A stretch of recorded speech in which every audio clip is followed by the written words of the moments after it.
Good afternoon, everybody. Welcome to the Committee on Housing and Economic Development. My name is Chip Curry, and I serve as the Senate Chair. I'm going to ask members to introduce themselves, and then we'll go over the agenda. Thank you, Senator. Sarat Mingo. I'm proud to represent District 9, Eastern Washington County.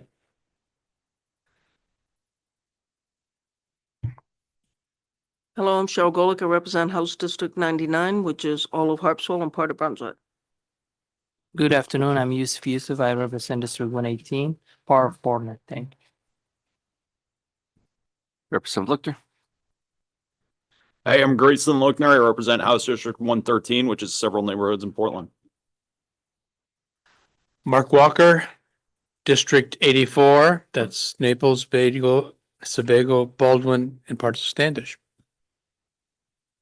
Hi, I'm Amanda Collimore. I represent House District 68, Pittsfield, Clinton, Burnham, and Troy, and I serve as the ranking member on the committee. Good afternoon, everyone. I'm Tracy Gear. I represent House District 134, which is all of Kennebunkport and coastal Biddeford and Kennebunk, and I'm the House Chair of the committee. And again, I'm Senator Chip Curry. I represent the 26 rural, coastal, and island communities of Waldo County. I'd like to go over the agenda that we have for today. There are some changes, and so I wanted to let you know what we'll be doing. We're going to start out with a presentation from a representative from Pew, who's an expert on statewide responses around municipal ordinances and zoning. It's estimated to be about a 10-minute presentation, and I am greatly appreciative. Sorry, I was not able to meet with you before the meeting started, but greatly appreciate that you've been able to come up. We are not picking up LD 2229. We will be going first to LD 292 and then to LD 2216, which is an act to establish the Maine Blue Economy Center. And we have an analyst that specializes on economic development, and she'll be coming in for that. Then we'll be going to LD 2230. Followed by LD 2231. That 2230 is an act to invest in the construction of industrialized housing, and 2231 is an act to support owners of manufactured housing, mobile homes, and tiny homes. And then we'll wrap up with LD 2173. That's the plan for today. As always, it may change as need demands, but I wanted to be transparent and let you know what the plan at least was. And with that, I'll invite our guest and presenter from the Pew Charitable Trust and ask him to introduce himself and begin. Welcome. Terrific. Thanks so much. Thanks to the chairs for having me and committee members. Nice to be here with you. Appreciate your time. And Pew's a nonprofit, nonpartisan organization. We do research and policy work in the public interest. And I can share some data with you this afternoon, about Maine's housing shortage and the steps that other states are taking and what we've been learning from states and cities that have been trying different approaches. If you could give us your name too. Apologies. Alex Horowitz. I'm the Director of Housing Policy at the Pew Charitable Trust. Great, thank you. Great. We'll share here.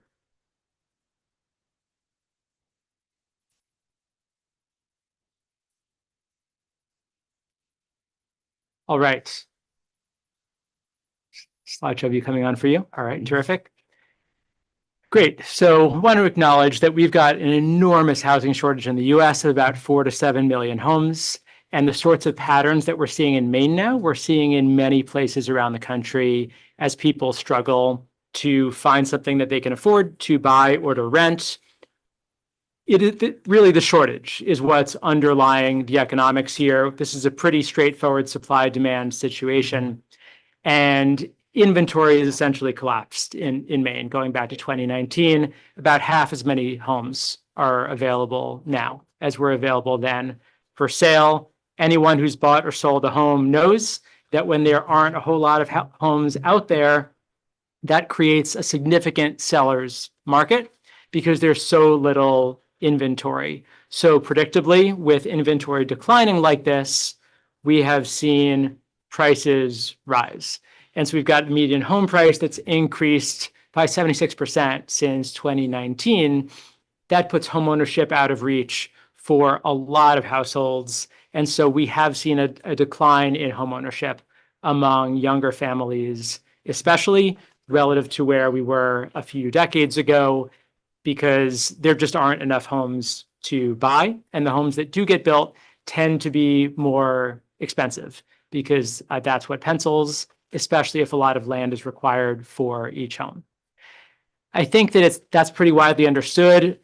Not quite as widely known is that rents work exactly the same way as prices. And so when there aren't enough rentals available, that creates a strong landlord's market. When there's lots of availability, that's a tenant's market. And so rents move in tandem with availability. A lot of availability, rents go down. Not much availability, rents go up. So we've seen rents rise by 33% on average from the start of 2020 to the start of 2026. In Maine, this mirrors what we're seeing in lots of states that have a shortage, but all is not lost. There are places that have held down rent growth. And the way they've done it is by removing regulatory barriers to housing and allowing more homes.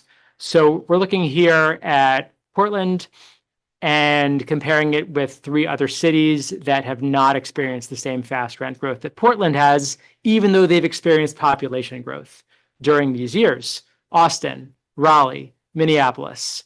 So housing production in all of these cities has been higher than it has been in Portland because they have made it easier to build. They've removed some of the regulatory impediments, especially restrictive zoning and slow and difficult permitting processes to build.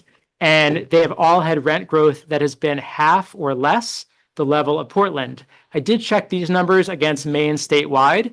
Maine has also experienced rent growth of, by coincidence, exactly 24% during this time period. And Maine has added about 3.5% to its housing stock during this time period, just below what we're seeing here in Portland. And this is the trend we're seeing around the country, where as places make it easier to build, more homes get built, and affordability improves, because even if rents are going up a little, if incomes are rising faster than that, affordability improves. Same with prices. It's okay for prices to stabilize or keep rising a little bit as long as incomes are rising faster, because then real affordability improves. So Maine is unusual in one way, which is that Maine has significantly smaller average household sizes than the country overall. This makes sense in a state that is older. 71% of households, though, have 1 or 2 people in Maine. That is an unusually high share.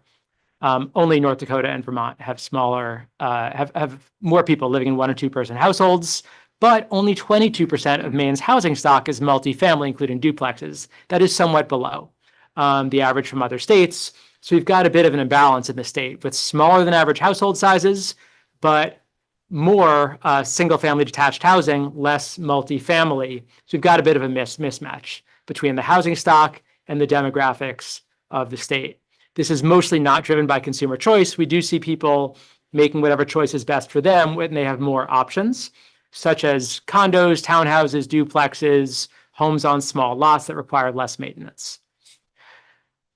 Yes, prices are going up everywhere, and rents are going up in most places, but this is not the same for everyone. The steepest rent increases have been experienced in low-income areas. We segmented all of the zip codes in the country by zip code income from census, and we see that low-income households have experienced the steepest rent increases. This is essentially because housing works like an escalator. And when there's not enough housing available, the escalator moves down. High-income households trade down to middle-income neighborhoods. Middle-income households trade down into low-income neighborhoods.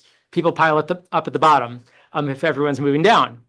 And so the housing shortage has had highly regressive effects, whereas sometimes there is a sentiment that worries about building more homes because it might affect low-income people negatively or cause displacement.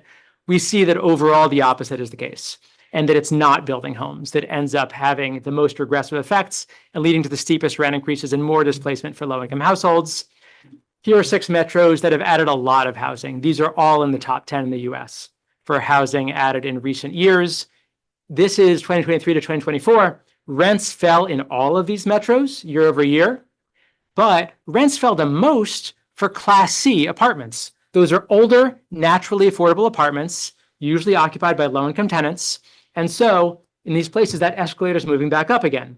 People start trading up into better options. It takes the pressure off of the housing stock occupied by low-income residents. So even though most of the housing was built at the top of the market, a little nicer, more expensive, Class A new apartments that are financially viable, the steepest rent declines were for low-income tenants because they no longer had to compete for their own homes because middle-income households were able to trade up into other options. So these are the 4 largest cities in the US: Houston, New York, LA, Chicago. And Houston is the one that makes it easiest to build. Houston has added housing at more than double the rate of the other 3 largest cities in the US, and they avoided the displacement seen in the other largest cities. Cities, states that are not building are seeing displacement. They're seeing Black and Hispanic households move out. They're seeing younger residents move out. They often see hourly workers and lower income workers move out who are displaced by rising rents. Especially. This can happen for homeowners too, but it's more common with renters because they're more subject to the vagaries of the market and year-to-year changes. So I do want to single out Houston here. I mentioned that Houston's been adding housing at a good clip, but also Houston is one of the only places that has been adding starter homes at a fast rate. Houston has added 80,000 starter homes. This is highly unusual. So what did they do that other cities haven't? They reduced their minimum lot size. So once they reduced their minimum lot size, homes were allowed on less land. Homes on less land, for maybe reasons that are obvious, cost less than homes that are on more land. Builders build bigger houses when lots have to be bigger to cover the cost of more land. This also enables the more efficient use of infrastructure because people live closer to the places they go every day. So that means less driving, less traffic, and also that costs like sewer and water that are relatively fixed are spread over more households. But I do want to single out Houston because they've been so successful at adding starter homes. Starter homes were about 40% of starts in the 1980s. We're under 10% today in the US, what are considered starter homes that tend to be affordable to truly middle-income households. A middle-income household in Houston can generally afford home ownership. That is not true in most major metro areas today. And we see that that is not true in Maine at this point. So I'm only going to mention homelessness briefly, but homelessness does rise and fall in tandem with rents as people get priced out of housing and lose homes when rents go up. And then the opposite is also true. So we are seeing homelessness fall now in places that are adding more housing and seeing rents rise more slowly than incomes. This is not to say that rents are the only factor for every person, but rents predict overall homelessness levels very strongly. This was mostly a local discussion even a decade ago. From 2011 to 2016, we were not seeing state legislatures have conversations like this. All states combined in the US passed an average of only 1 law a year to allow more homes from 2011 to 2016. Then you see that ticking up over time until last year when we saw states pass more than 100 laws, including several here in Maine, to allow more homes. The law that we've seen have the biggest impact, Maine did address this issue, not in a strong form, but did nominally allow residential uses on commercially zoned land last year.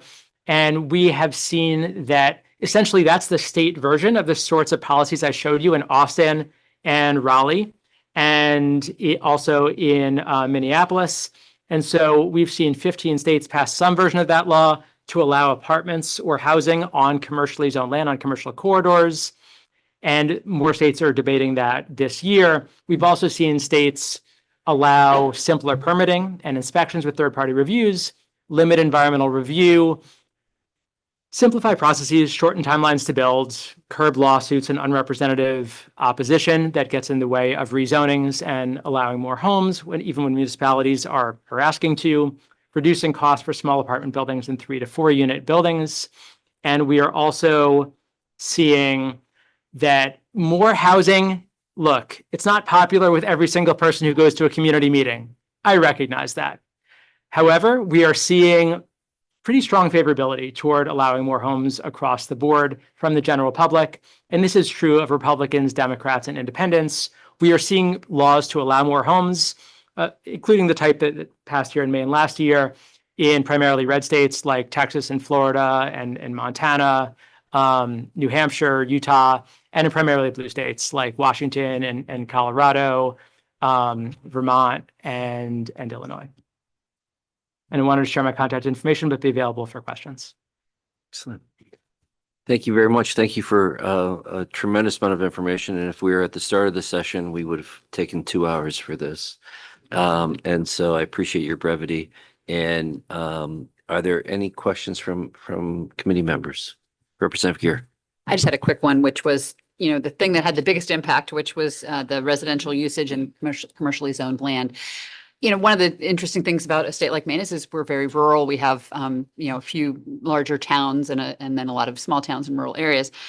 Were there other measures that needed to happen in states that were more rural where that was seen as having a big impact? Or is that really just in cities that have a lot of commercially zoned land to begin with? So we see that even in small towns, main streets often have restaurants and stores that are struggling and often don't have apartments on top of those stores. But if businesses have folks living upstairs who are potential customers, potential employees, they tend to do better. And so this can work in rural main streets too. Montana adopted a strong form of a policy like this, right? They didn't do it because they have, bustling public transit. They limited the policy to municipalities with more than 5,000 people because that's where there's the most infrastructure. This only works in places that have sewer and water anyway. So this is not, right, a solution for places that have septic and well. Representative Walker. Thank you. Thank you, Mr. Chair, and thank you, Alex. Tremendous presentation. Are we going to get a copy of this? Do we have that already? Yeah, yes, I shared it with Sandler. This is multi-factor analysis, clearly. How long before reduction of regulations or alteration of regulations shows itself in measurable improvements? How long does that take? Thank you. And through the chair, we see that as soon as new housing comes online, we see landlords start to compete with each other, but it takes a little while for buildings to get built. And so it's really as long as construction takes. Some policies work very, very quickly. Accessory dwelling units are fairly rapid to build, especially if it's a basement conversion or a backyard accessory dwelling unit. Policies to allow roommates to share homes, these are sometimes called Golden Girls laws, to remove restrictions on unrelated people living together. Those work essentially immediately because we've got a record number of empty bedrooms in the US at the same time as we have a record housing shortage. So we're essentially making use of the existing housing stock that is out there. And there are tech companies now that let landlords rent homes by the room using a third-party tech provider. That works immediately. Building bigger apartment buildings takes a while, but how long it takes really depends on the permitting. Minneapolis, Austin, Raleigh, apartment buildings like this are built by right. So they're not going through local planning commission votes. And in states that have allowed by right apartment construction on commercial corridors, apartment timelines are built much faster because permitting is done in a matter of months and then construction begins immediately. Smaller buildings are built faster, bigger buildings take more time. Representative Lookner. Yeah, just really quickly, thank you for the presentation. Talking about Portland, in 2020, there were a number of referenda that enacted some more inclusionary zoning ordinances and rent stabilization, et cetera, et cetera.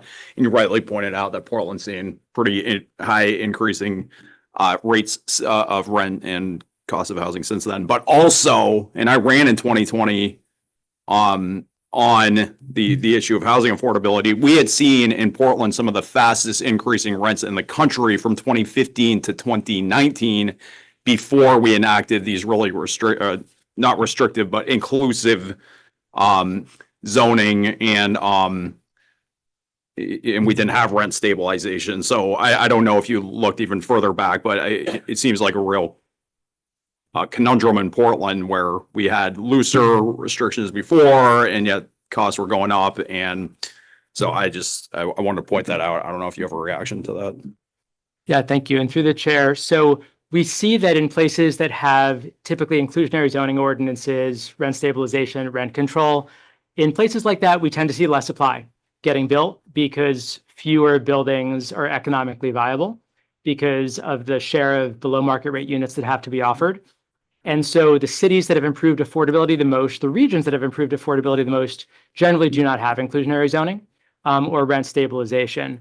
And so overall, the amount of housing in a market, the overall quantity, whether essentially there are enough homes for everyone, ends up being the foremost driver of affordability, while we see lower housing production in places that have inclusionary zoning, and therefore we end up seeing faster rent growth. And I guess just my point was before we had inclusionary zoning and before we had rent stabilization, we also had extremely fast increasing, like some of the fastest increasing rents in the entire country before we enacted those things. So I don't. Absolutely, 100%.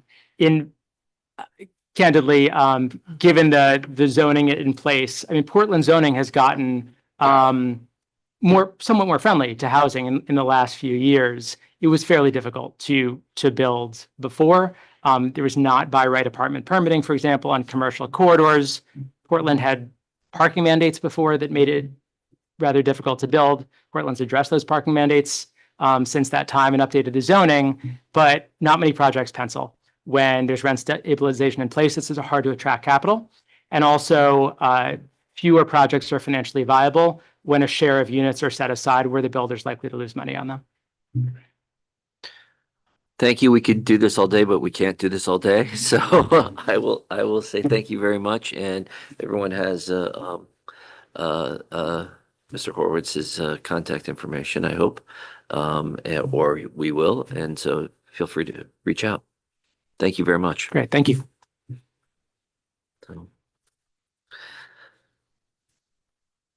As I mentioned earlier, our order is going to be for work sessions. We're going to start with LD 292, enact to implement the automotive right to repair working group recommendations, and then move to LD 2230, and then move to the second bill up is LD 2216, and then we'll go to 2230, 2231, and wrapping up with 2173. Welcome, Ms. Patton.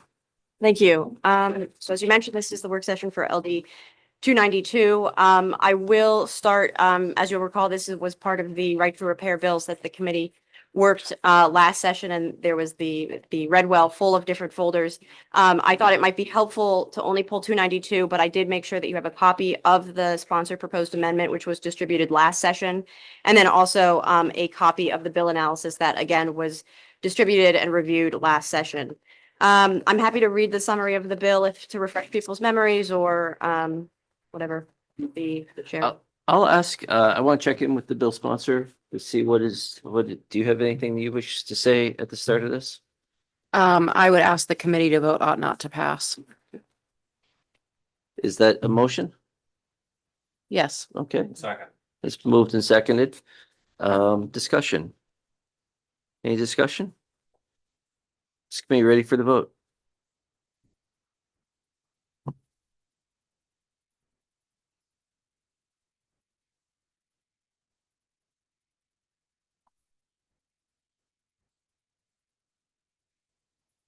Or the motion on the table ought not to pass. How do you vote? Representative Mingo? Yes.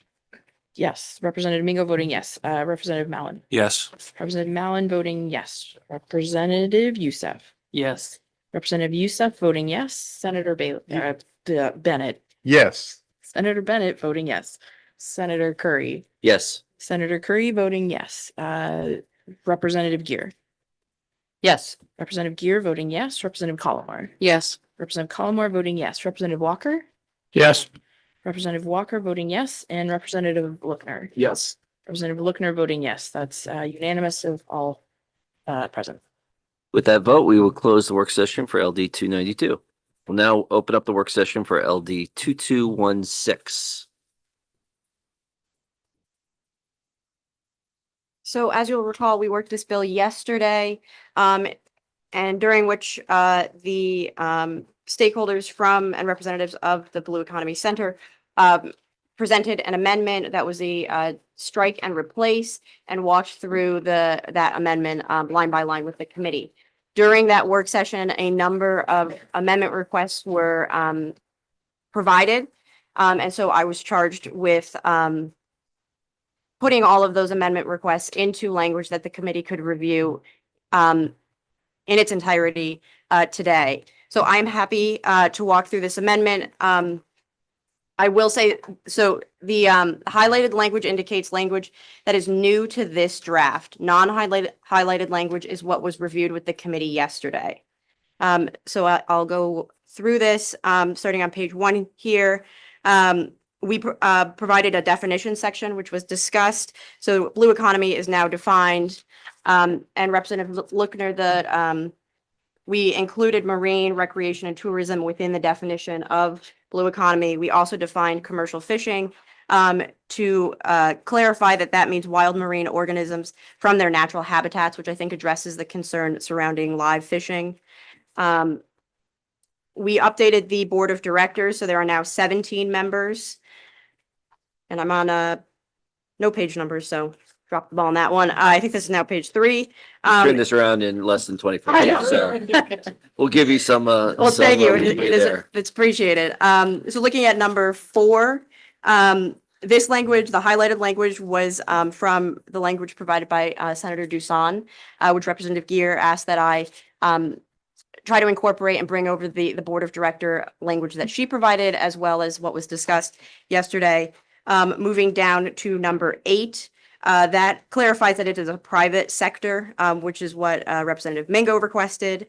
Number 9, a municipal official, that was from Senator Dusan. Number 10, that's from both private sector, which addresses Representative Mingo's request, and also language from Senator Dusan. And then number 12 is a privately owned marine recreational tourism business or trade association, and that is hopefully going to address Representative Lookner's. Any questions on that so far? Representative Lookner. It's just a little nit, but I don't know of any non-privately owned marine recreational tourism businesses, so I guess it's just seemed a little bit redundant, but Okay, we can strike privately. I mean, unless it's satisfying somebody else. If it could stay private, I can't think of like areas of like agency folks that are parks and lands type folks. I would say not them. So if we could stay in the private business side of it, if you don't mind. Yeah. I'm amenable to that. Thanks. Moving on to the next page, under 3A, you'll see that board is highlighted. That was previously the center. That this was clarifying language requested by the blue economy stakeholders. Moving down to letter F, this is a requirement that the center shall produce the main ocean account, which is the data that the center should include and incorporate in their work. And that language came from a request from Representative Gear for more specifics on the data that they'll actually be collecting. Senator Bennett. Thanks. Just to return to operations of the center, the board is only changed in A, not Yes, in the rest of it? that is my understanding. I am happy. I think to answer that question, I would defer to Michael, who's here and can represent the center on that. But It looks like, yeah, it just seems a little, I think Senator Bennett, as I understand that, they're trying to say, well, the board will meet as often as possible, but then the rest of this information is about what the center will do. yeah, well, so this is about center will have subcommittees rather than the board having subcommittees, is that? that is my understanding. But again, for clarifying Okay. questions, I would defer to I see the what you're saying. Okay, Yeah. blue economy. Yeah. all right, thanks. G, this clarifies additional funding source for the center. Moving down under 5 for the annual report, 5A. Again, request specific metrics to be included in the report, and that was in response to Representative Gear's request regarding the annual report. Going to the next page, also then paragraph G, is more data and specifics of what should be included in that report also as a result of Representative Gear's request. And then 6, this is the interim report. It's my understanding that there was an offline conversation with Representative Gear for this specific language to be included, and it provides that a strategic plan would be included, an operational plan, and a finance plan. And then lastly is there was a request for just kind of a more drawn out picture of the financial requests. So if you turn to the last page, there is a chart that was provided by the center representatives. And I will note that I printed this as late as I could, but in the last moment, there was an update to these figures. So if we're looking at the box with $200,000 in it, it's the second box down. That number should be $250,000, which will then, if I'm doing my math correctly, increase the total to $700,000. And then that, I'll ask Miss representative from the center to come up.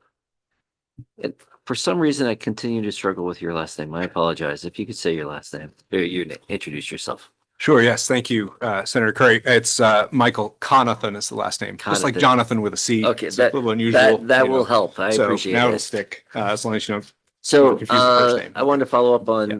Senator Bennett's question. Yes. It looks like C is meant to talk about the role of the board. Is Yes. are you fine with if we were to amend that to say something like the board shall meet as often as necessary and may conduct work through subcommittees? Yes, as we were going through the drafting of this, it occurred to me at some point, and I forgot to drop it in a note, that probably this paragraph A should actually be in section 2 above, where it talks about the board of directors, so that where it says how the board shall meet. That should probably be under the board section and not under the center section. That's a semantics question, but similarly, subcommittees, yes, should be of the board as opposed to the center. And that change was really designed so that it was not, so to make it clear that the board is not actually intended to carry out the day-to-day activities of the center. The language initially said the center shall be comprised of 15 members. It's the board that is comprised of 15 members. The center is a separate entity there. Great. Senator Bennett. So it would just be the A and C that would be moved over to the board. The rest of it would relate to the center. That would be its work would be done in an open manner and accessible to the public, et cetera. To coordinate its activities with the main life sciences, et cetera. All that stuff will stay here and under operations of the center, but those two elements relating to the subcommittees C and the board A would go over to the other section. Is that what you're envisioning? Yes, I certainly would have no issue with B also being part of the board operations as well. I mean, board activities or center activities, whatever the committee sees fit, being open to the public. We want to certainly respect all of that opportunity for the public to participate. Okay, thanks. Chair Gear. Thank you, Mr. Chair, and thank you, Mr. Connaughton, for working on this amendment with the committee.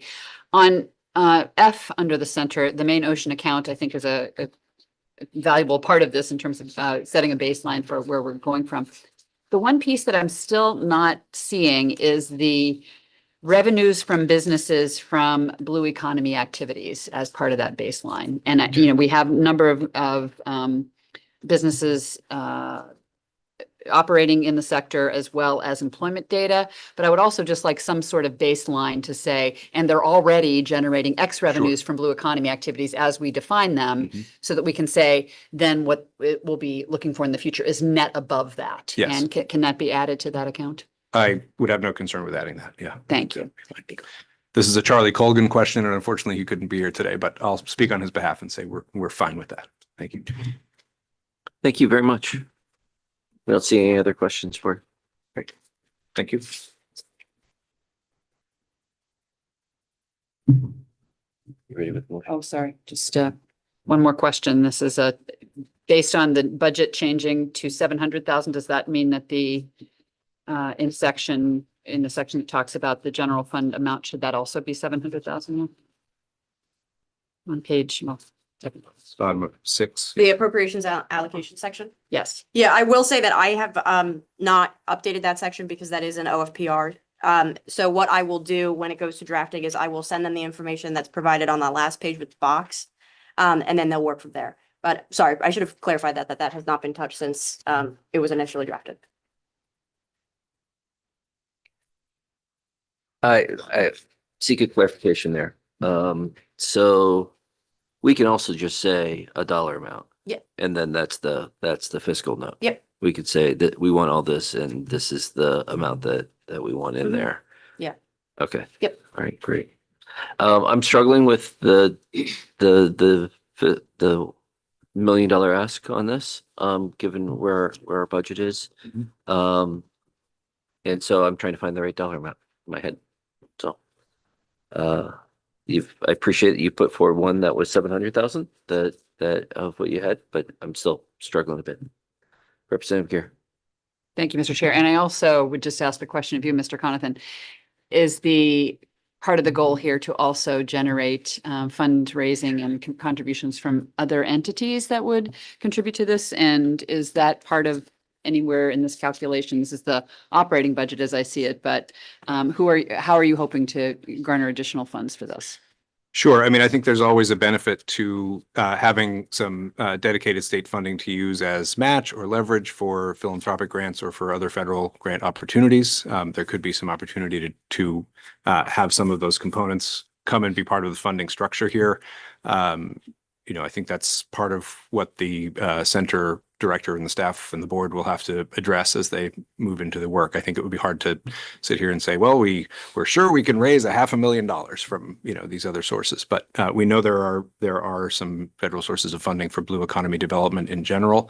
Those are variable, and in the current administration, funding flowing out to states will be unpredictable. So I think that's where we will seek additional funding, but it's always uncertain. Chair Gear. No further questions, I guess. Okay. Is the committee ready for a motion? Thank you very much. Thank you. Chair Gear. Thank you, Mr. Chair. I move ought to pass as amended with the additions that are in this amendment.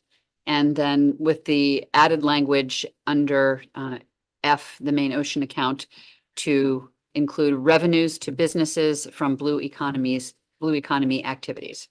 Are you including the move for the board activities separate from the center activities? Yes, and Okay. so then the next thing would be those clarifications of those items to move the board operations items to that section. And then I'm going to propose an appropriation of 500,000. Is there a second? Second. Moved and seconded. Discussion? Representative Cullum. Thank you, Mr. Chair. I will not be supporting the motion on the table. We have an entity that brings us money back, $12 for every $1, and we only give them $58,000 a year. I cannot support something that we don't know for sure will give us the kind of return that we invest on something that we know is a sure thing. And we keep refusing to bring their budget up to $500,000 when we know how much they give back to us. So I will not be supporting the motion on the floor. And I think I'll need a caucus before we do a vote. Any other discussion? We'll take a quick break.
Welcome back, everybody. Is the committee ready for the vote?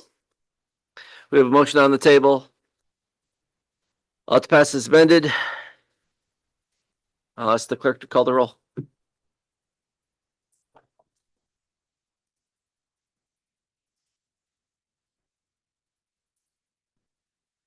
Representative Mingo, how do you vote? No. Representative Mingo voting no. Representative Mallon? Yes. Representative Mallon voting yes. Representative Youssef? Yes. Representative Youssef voting yes. Senator Bennett? Yes. Senator Bennett voting yes. Senator Curry? Yes. Senator Curry voting yes. Representative Gear? Yes. Representative Gear voting yes. Representative Collmore? No. Representative Collmore voting no. Representative Walker? No. Representative Walker voting no. And Representative Lookner? Yes. Representative Lookner voting yes. 6 in favor, 3 needing in a minority Oh, report. minority report. Ought not to pass. Is that the Representative Mingo? Representative Walker? 3 ought not to pass. Thank you. Thank you. And with that, we'll close the work session for LD 2216, and we'll thank our committee analysts. Thank you, Ms. Madden.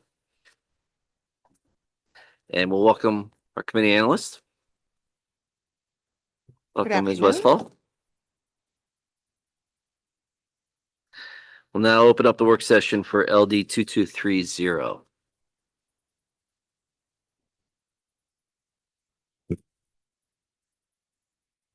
Thank you, Mr. Chair. So you're still getting the bill analysis, so I will go slowly until it's handed out. This is LD 2230, an act to invest in the construction of industrialized housing. You'll all recall that this is one of the committee bills that you authorized to be printed to come back to committee for your consideration. This one came from the report of the Housing Production Innovation Working Group, which was LD 1453 from last session. It establishes some programs generally to promote housing or make some changes to existing programs. There you have in your handout an amendment from the department. I will just say that this was heard yesterday? So I have not had a chance to look at the amendment from the department, but the department is here. We can go through that. But basically what this bill does is in the Housing Opportunity Program, which is part of MOCA, it expands the focus to encourage and support industrialized housing. And you'll recall that's a relatively new term. It may become more familiar with the recodification of the statutes on manufactured housing. Think of it as buildings that are bigger than maybe a 1 or 2 story building, but they are created in a manufactured type facility. So MOCA is to encourage that type of housing construction. Also expand to encourage affordability for not just low income and moderate income people, but also individuals of middle income. And it requires MOCA to provide information on housing needs and options on how to meet those needs to the general public and to specific populations. So that's one part of the bill. Another portion of the bill is a new program under DECD, which is called the Incentive Industrialization Construction Program. This would be a fund within DECD to provide grants or loans. And you'll recall DECD testified that they would prefer it's just grants and not loans. But this would go to eligible manufacturers of industrialized housing, and the financial assistance would be between $1,500 and not more than $6,000 per manufactured housing unit. The next program created in this bill is the Public-Private Construction Extension Partnership Program.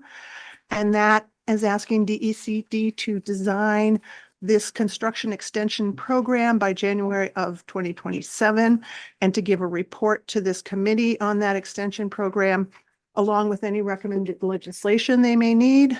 And you heard some testimony, I believe, from the community colleges about what programs are currently available throughout the state in different secondary institutions and how they saw this potentially being a positive. And the last is the Competitive Innovative Housing Construction Pilot Program, again in DECD. Again, they need to establish this by January of 2027, and this is a competitive program to promote efficient construction of multifamily housing. Again, they would submit a report to this committee, and this committee would have the authority to report out legislation should the committee be interested in moving this pilot into something more permanent. I mentioned one of the proposed amendments heard at the public hearing. That was the incentive programs to just be grants and not grants and loans.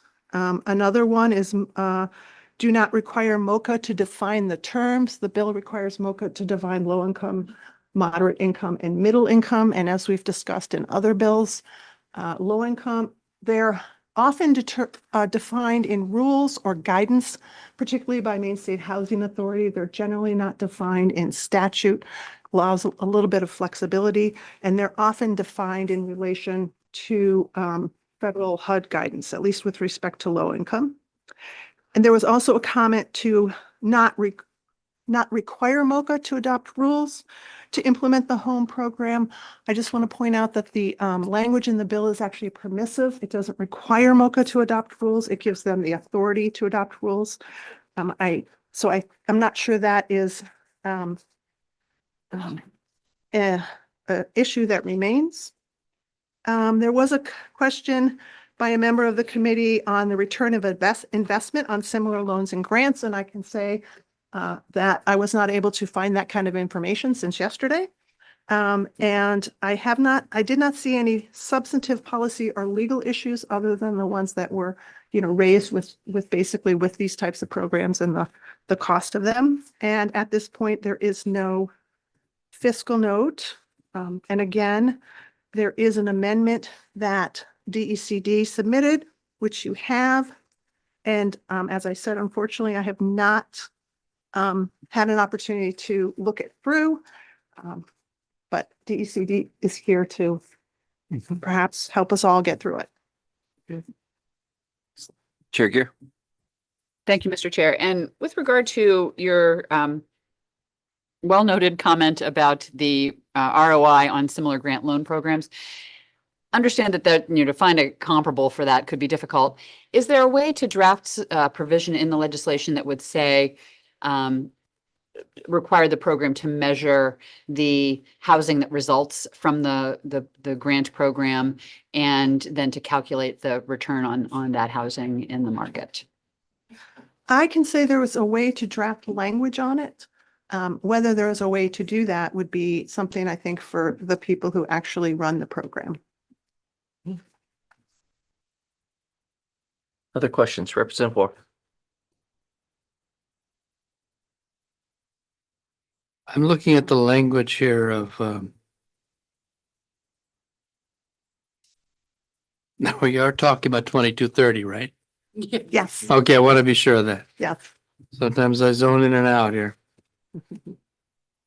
Language at the bottom of the summary page, first summary page. The language, the construction extension partnership program. Remind me what the construction extension partnership program is. Okay, so that if you have the bill, this is page 2 and 3. So this is requiring DECD to design this public-private partnership to work on a variety of things, including providing technical support to builders, increasing industry's knowledge and curriculum. I think on page 3, it has a list of the entities that they would be working with.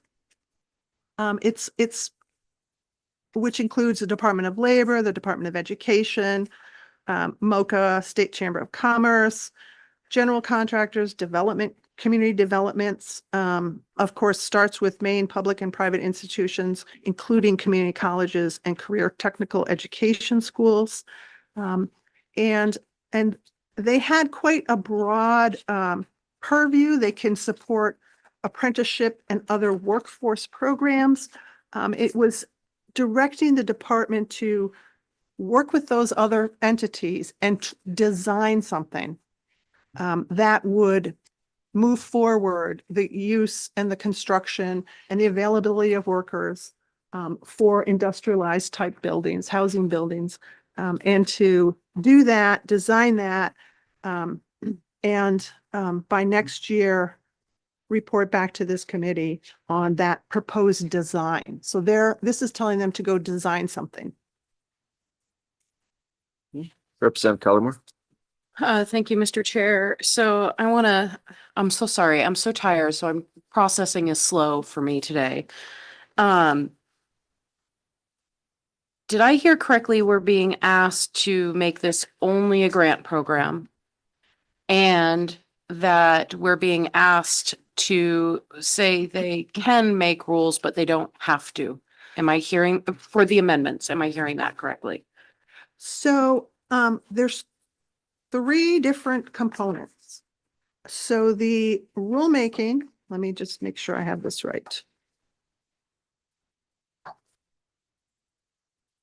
The rulemaking is under the Industrialized Housing Incentive Program. So yes, it says on page 2, the section 6, the department may adopt rules. So they had some comments on that. So this is the incentive program. And yes, this is the one where they wanted to not do grants or loans, just to do grants. Representative Collmore. Thank you. So the Oh. section 6 on page 3, where it says they shall adopt rules, that will stay a shall adopt rules. So Representative Collmore, you have actually identified something that I missed in my analysis. So Mocha's comment did not have to do with what I said it had to do with. Mocha's comment has to do with section 6 on page 3, which does say they shall adopt rules. So disregard what I said earlier. This is the section that Mocha objects to, and it has to do with their rulemaking authority, and it is mandatory.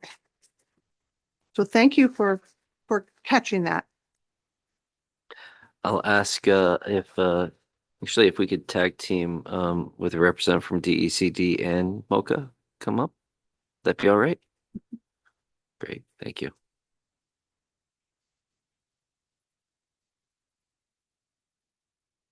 You can fight over the rolly chair. Thank you very much. And can you remind us, I know this was just yesterday, but we've dealt with a lot of bills since then, of the amendment, and what we're doing with the amendment. Thank you very much. So I'm Phoenix McLaughlin. I work for the Department of Economic and Community Development. So yeah, I'm happy to just walk through the suggested amendment language, which it is for the parts both regarding the department as well as the main office of community affairs. We did discuss that. If you don't mind, it might be simplest just to go down the list and the language. So So this is the yellow sheet we have? Yes. it looks like that. Yes. Yep. And I'm going to include all the pedantic little bits, if you don't mind, just so we're all clear. So the first is suggesting to strike this phrase "and housing units targeted to community workforce housing needs." I believe the input there was that adding middle income was, I believe, intended to cover the same kind of category. At the end of that paragraph, it edits that sentence to read, "The program must provide information to communities and the public about the need for housing throughout the state, including industrialized housing and guidance for meeting community housing needs." And it changes that sentence a little bit to more closely align with what the recommendation from the LD 1453 working group was, which was more about informing communities and the public about that approach, and less about informing the manufacturers and the developers who we believe tend to have that information already. Okay. Continuing down, so section 2, we would propose striking that's actually another rulemaking provision for Mocha. That's saying the office shall adopt rules defining low income, moderate income, and middle income. So we're suggesting striking that. Moving on, so throughout section 3, which is regarding the incentive program, we're suggesting striking the loan, that reference to having loans as well. Happy to talk more about that if you'd like. One suggestion, or I shouldn't even say suggestion, one option the committee could consider is whether you want to leave an open range from $1,500 to $6,000, or if you want to just specify in statute the exact amounts. The original concept, again, I think inspired by the Colorado program, as well as other texts that the legislature has seen before, that range was intended to offer an additional incentive for housing that is all of it would be for industrialized construction to incentivize that, but have extra incentive for affordable projects and for higher energy efficiency standard projects. So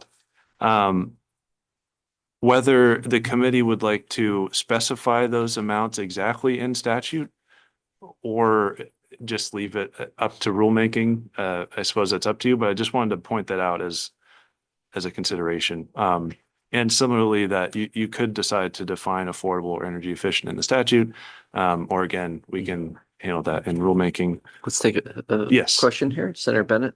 Just since we're going through bit by bit, on the loan, I'm familiar with the Colorado program. Yes. And what was the determination of eliminating the loan portion of that? Because that's been part of the key to, in my talks with users, businesses, as well as the administrators of that program in Colorado. Sure. Yeah, I can say more about that. So one, I just want to be clear, the way this is drafted, this is only about the incentive piece. Colorado, they had multiple programs under this umbrella of innovative housing. One was an incentive, which this is based on. A different part of it was loans to factories for their startup, basically, for their capital costs, Right. where I would say a loan product does make more sense for that. They had other components as well that I don't believe were loans, but also Operating subsidies. yeah, the subsidies. That was not a loan from what I recall. So this is just suggesting, and this was where the working group kind of focused, that the incentive piece in terms of bang for your buck, so to speak, for Maine's situation could be the most valuable. And so just focusing, if we're only looking at that incentive, the grant, it would really be I would suggest the most effective way to do that, or a loan for an incentive. I don't think so. I think the way it was drafted was maybe combining some of those concepts, the grants and the loans, but really those were different programs. Yeah. So does that answer your question? Yeah, I just don't know if I agree with it, because I think that in Colorado, what I heard from the people using the program was that, they created a 3D printing operation at scale. They've done some more traditional modular, some panelized, and different stage businesses would avail themselves of different parts of that program. So I just, anyway, I was just curious as to what the rationale was there. This is focused on per unit encouragements, incentives, subsidies, what have you. Yeah, you've drawn the conclusion, though, based on data, that this is the thing that's going to actually move the needle in getting some of these facilities moving, because KBS in my district is at 60% capacity. Right. They own Kaiser Homes, which is mothballed. Yes. And there's another facility that could get going, and so I think we have to really juice here, right, and do it fast. Yep. And I wanted to know what was leading to these decisions, because it seems like a little bit anemic to me. Okay. Well, first, let me say, certainly if the committee wants to do more, wants to add the loan program for capital expenses and so on, I think, I wouldn't oppose that, I would say, in any way, but that would probably need to be an additional set of language. I wouldn't suggest trying to wrap that into this incentive language. Right. But Okay. just to your That makes more, sense. yeah, but to your more fundamental point there, again, I think in the perfect world, I think all of it would be excellent. I think the hope would be that and stop me if this is maybe getting too far in the weeds, but with an incentive program like this, the hope would be that one, for existing people in the business that maybe have additional capacity, that could be the most immediately impactful, I would say, in that they may not have, the constraint on their capacity may not be the need for additional great capital expense to build out new factory capacity, right? In that case, they have the capacity, but they would need they need to sort out the demand pipeline. So the incentive is ideally a way to help, grow that pipeline. For a new operation, they can still benefit from it in the sense that this can help their cash flow projections and access the many other financing programs that we do offer and in other incentive programs that we offer for new businesses. Through FAME, et cetera. Through FAME, through SBA programs, through regular commercial lending and so on. All right, thank you for explaining that. Okay. Representative Gear. Thank you, Mr. Chair. And so I just want to make sure I understand the grant idea. Yes. So the grant would be associated with a unit. So if I was an individual and I wanted to buy a modular home from some modular builder, I would basically be able to say, if I'm buying a housing unit that is affordable and energy efficient, then that supplier would qualify for a $6,000 grant. They would apply to basically reducing the cost of that product. So it's a demand generation program. It's supporting people buying homes, choosing this as an option and lowering the cost to deliver in order to build up to a certain level of volume that provides the scale that enables them to, really just hit that step function where they can then produce and sell, without the subsidy. Would that be Yes. the right way to think about it? That's the goal, exactly. And yes. then did you, in your visits and in your calculations and conversations with folks, determine, for how long, what is the level of capacity that Yes. once you hit it, you're good and you don't need to, you don't qualify for the grant anymore? That is a great question. And one, I won't say that, we or I did some particular formula to say this is exactly how long it would take. I'm also not sure. One way to do it would probably be just for the program overall, how long the program should exist, as opposed to, company by company, although that would be one way to do it. So I guess I'm a little nervous to give an exact, number of years, but I would think,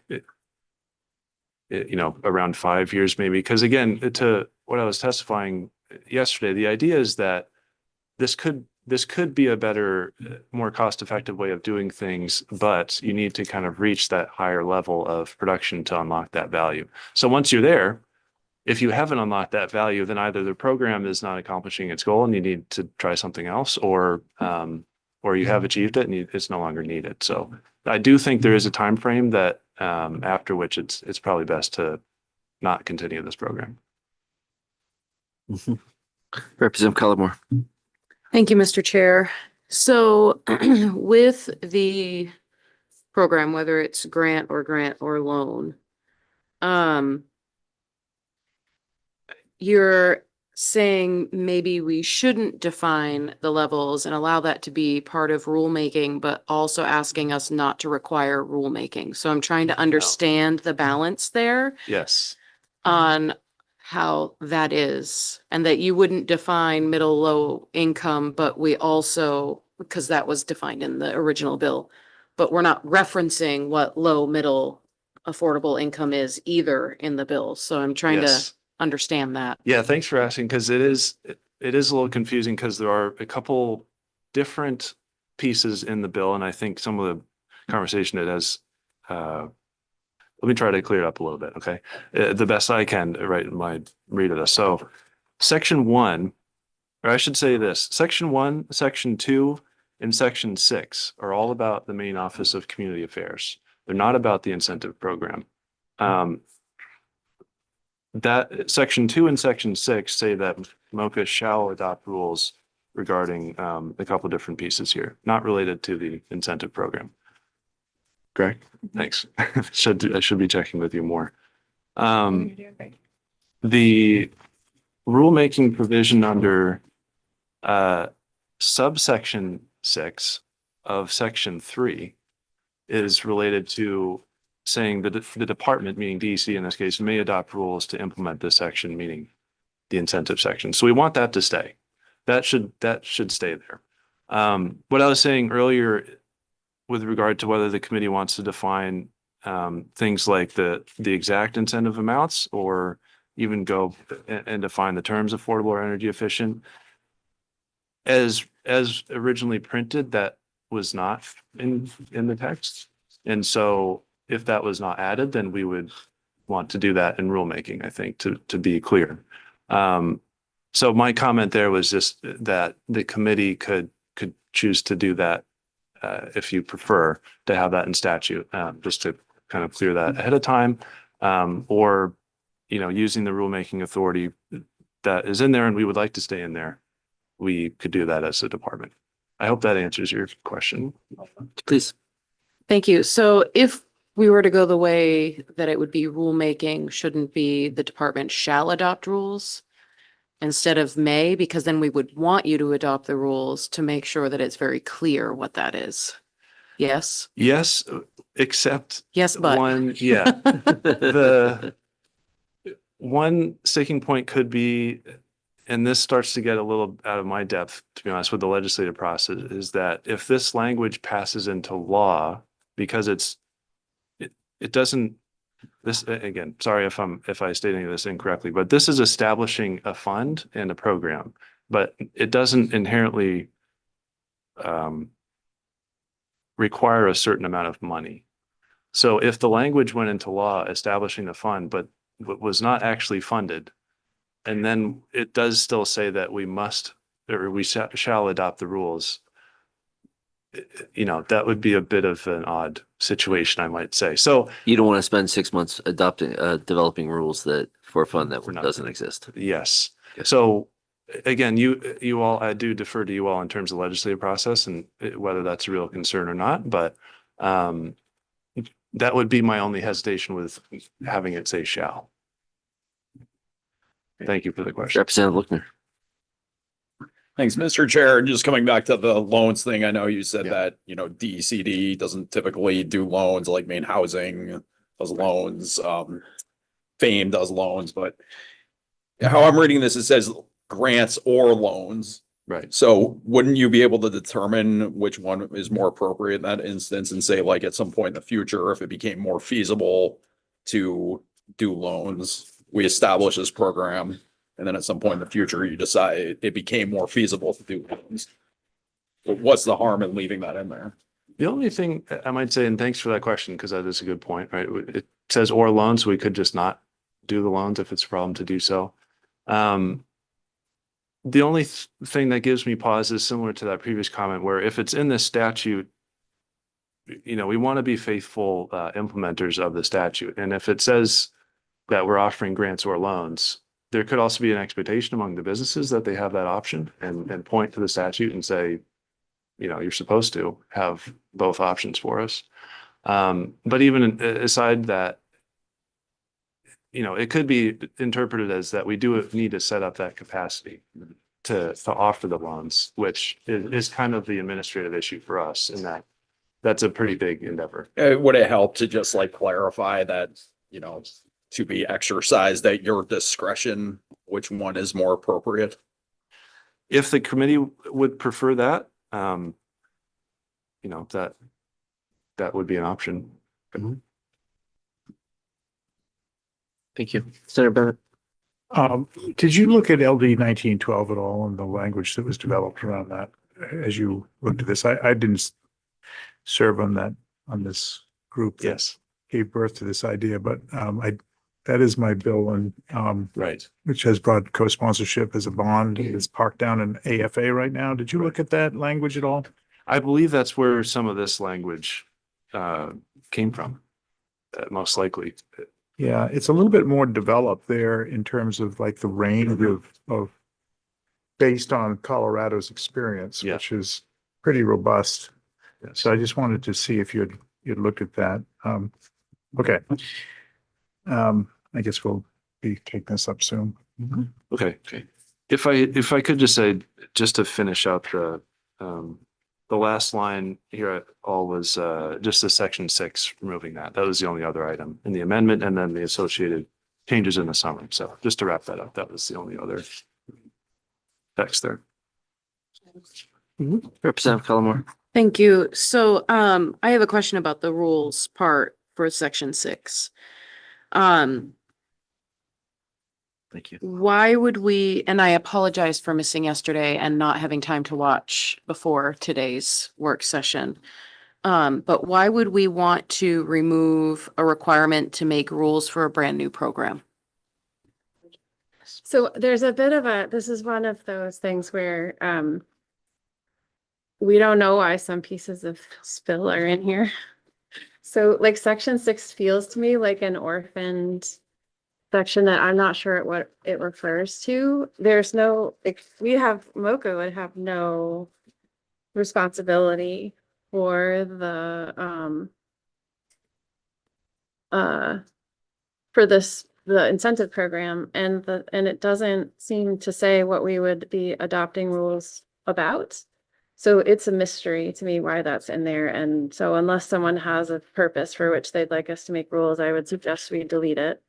And then on the first instance in section 2, I think one of the points where that's rulemaking as well. I think one of the points that Ms. Gove made during testimony is that it used to be the case that the Housing Opportunity Program had to create rules in order to run their grant programs, because that was a requirement. They had to do it formally through the RFP process, because in Maine's administrative procedures, in order to give out grants, you have to run an RFP.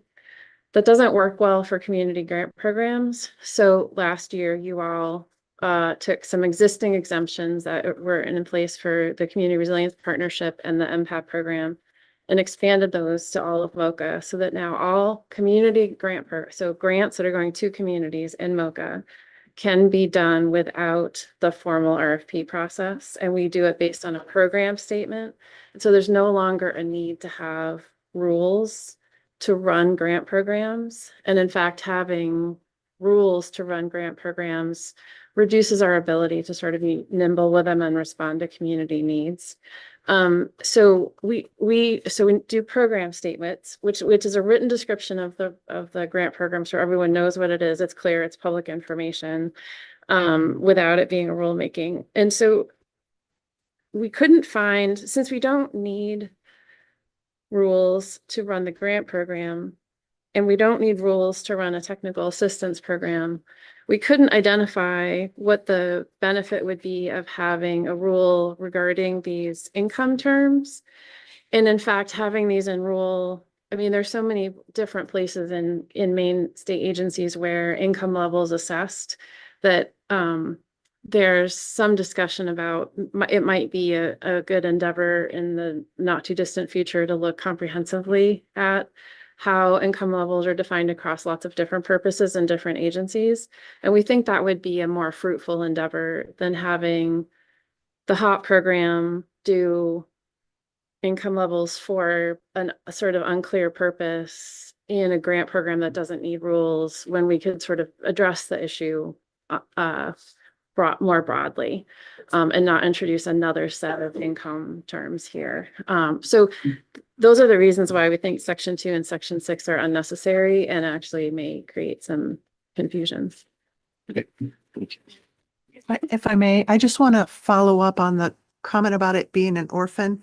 I do think that this would, I would identify this is a technical problem. This makes no sense being here. So I would say and everyone else in the review process, if you vote this out, will say this makes no sense here. So why it's there, I can't say to you. I would say if you move forward, you want to get rid of that. If you want to retain rulemaking for MoCA, that would be an amendment that goes further up. So I just want you all to know section 6 is not where you should be having the rulemaking appear if you want it. We'll come back. Representative Collmore. So I wonder if maybe the rulemaking part, because I feel like it was supposed to be attached to the program part of it. I wonder if the rulemaking needs to go into the creation of the program with, I assume DECD is in charge of the program. Is it MOCA? Is it, it says DECD? The incentive program would be DECD, and that they have in there currently in section 5. Section There- 3. Section 3, there are It's in the middle Where's- of page 2, oh, okay. So there's subsection 6. yeah. So that's the rulemaking that goes with the DECD program. And so the only pieces of this that are MOCA is the revision of our program purpose up at the top of the bill. That's the only MOCA part in here, is just changing our program purpose. Although we'll be happy to help DECD in any way we can. I will say I agree that I agree with striking section 2 as well. Because it's not related to the rest of this. I do think we ultimately do need to get to some more global definitions. It does remind me of the historic problem we've had in the US of defining the poverty level and the inability to change that. So we have programs based on 150%, 200%, of poverty. And so I honestly think this probably needs to be at the statutory level, or it's a policy decision that I think we should be making. Representative Mallon. Thank you, Mr. Chair, and I apologize, I have to run out for a meeting momentarily, but with regards to the Extension Partnership Program, part 2 on the bottom of page 2, the department shall design the Construction Extension Partnership Program in consultation with representatives from the following. I'm wondering if you as the department would be amenable to adding an entity to consult with on that, and the entity I have in mind is an organization representing building trades workers. I'm thinking of something like the Maine Building Trades Council, because 1, I think workers should be at the table in this discussion, but 2, those unions in particular run significant apprenticeship programs in these construction fields, and I think they could bring something very useful to the table as you consult on this program. I'm wondering your thoughts. Sure, that makes sense to me. I do think, looking at the list, I'm not sure if any of the others would fully represent that. They would not, I so think- it would be in addition to, and I'll just say before I leave, I would like to see that added in any reports. Chair Gear. And just while you both are at the table, I just want to make sure, this is my understanding of what is in this bill, both from the perspective of MOCA and then DECD. For MOCA, it is giving you a clear mandate to educate the public about housing challenges and industrialized construction as an option that they can consider in trying to meet their housing needs, whether at the community level or just people knowing more about it. And then for DECD, there are 3 things. One is the housing incentive program that we've been debating, that I think has to really a decision around what is the best way to create that demand generation engine that we're hoping to then give manufacturers scale. And these are all business related, so that's one. The second is the extension partnership, which is designed to address some of the challenges that industry faces. So again, industry business supports. And then finally, the business competition around that industrialized housing. Are those we can get to the details of the rules and all of that, but those are the 4 pieces, 1 for MOCA, 3 for DECD. Am I correct in my understanding in the bill? Yes. Okay. For MOCA, you don't need rule making in this because this is already part of your mission, and you can, if there were any grants that were associated with this that you might incorporate them into your existing HOP grant programs, correct? Okay. And then separately, the rulemaking or the program design, to use Maine Housing's terminology, is really what you need some direction on how to do it. So if it's a grant program that would basically subsidize the construction of each unit is what's in here currently. Right. I will say, and I'm going to be very biased in my thing about a loan here. I don't see how you put a loan in to an individual unit and then take it back out and they pay it back. And I just don't believe that it's in any world would I support enabling DECD or some agency like DECD to do lending, because it's simply not, it's a whole other world. So if we wanted to do that, we would have to move it to FAME or to some other entity that has Maine Housing that actually knows how to do lending and has authority and all of the legal, coverage for that. So that said, it really is, I think for the committee, it's something we need to discuss is, do we agree? Is that the best way to incentivize demand into this industry? Or to Senator Bennett's point, should we be doing something else? Is capital the biggest obstacle to generating that next level of capacity? Again, I'll confess my bias here because we know they have excess capacity they're not yet using. So there's, for me, I think it's important that we address what is preventing them from activating those assets that they already have and they already own. And then, yeah, I'll stop there. But that's my understanding. I just wanted to state that and hear from the committee any concerns about me stating it that way. Thanks. Senator Bennett. Thank you. I've asked Samlin to provide each member of the committee with a copy of LD 1912 because I think it's really relevant to this conversation. This whole program is not really about incentivizing individual demand on housing, and that's not the way it works in Colorado. It is everybody I talked with 3 different businesses that were using the program. I talked with the bill sponsor.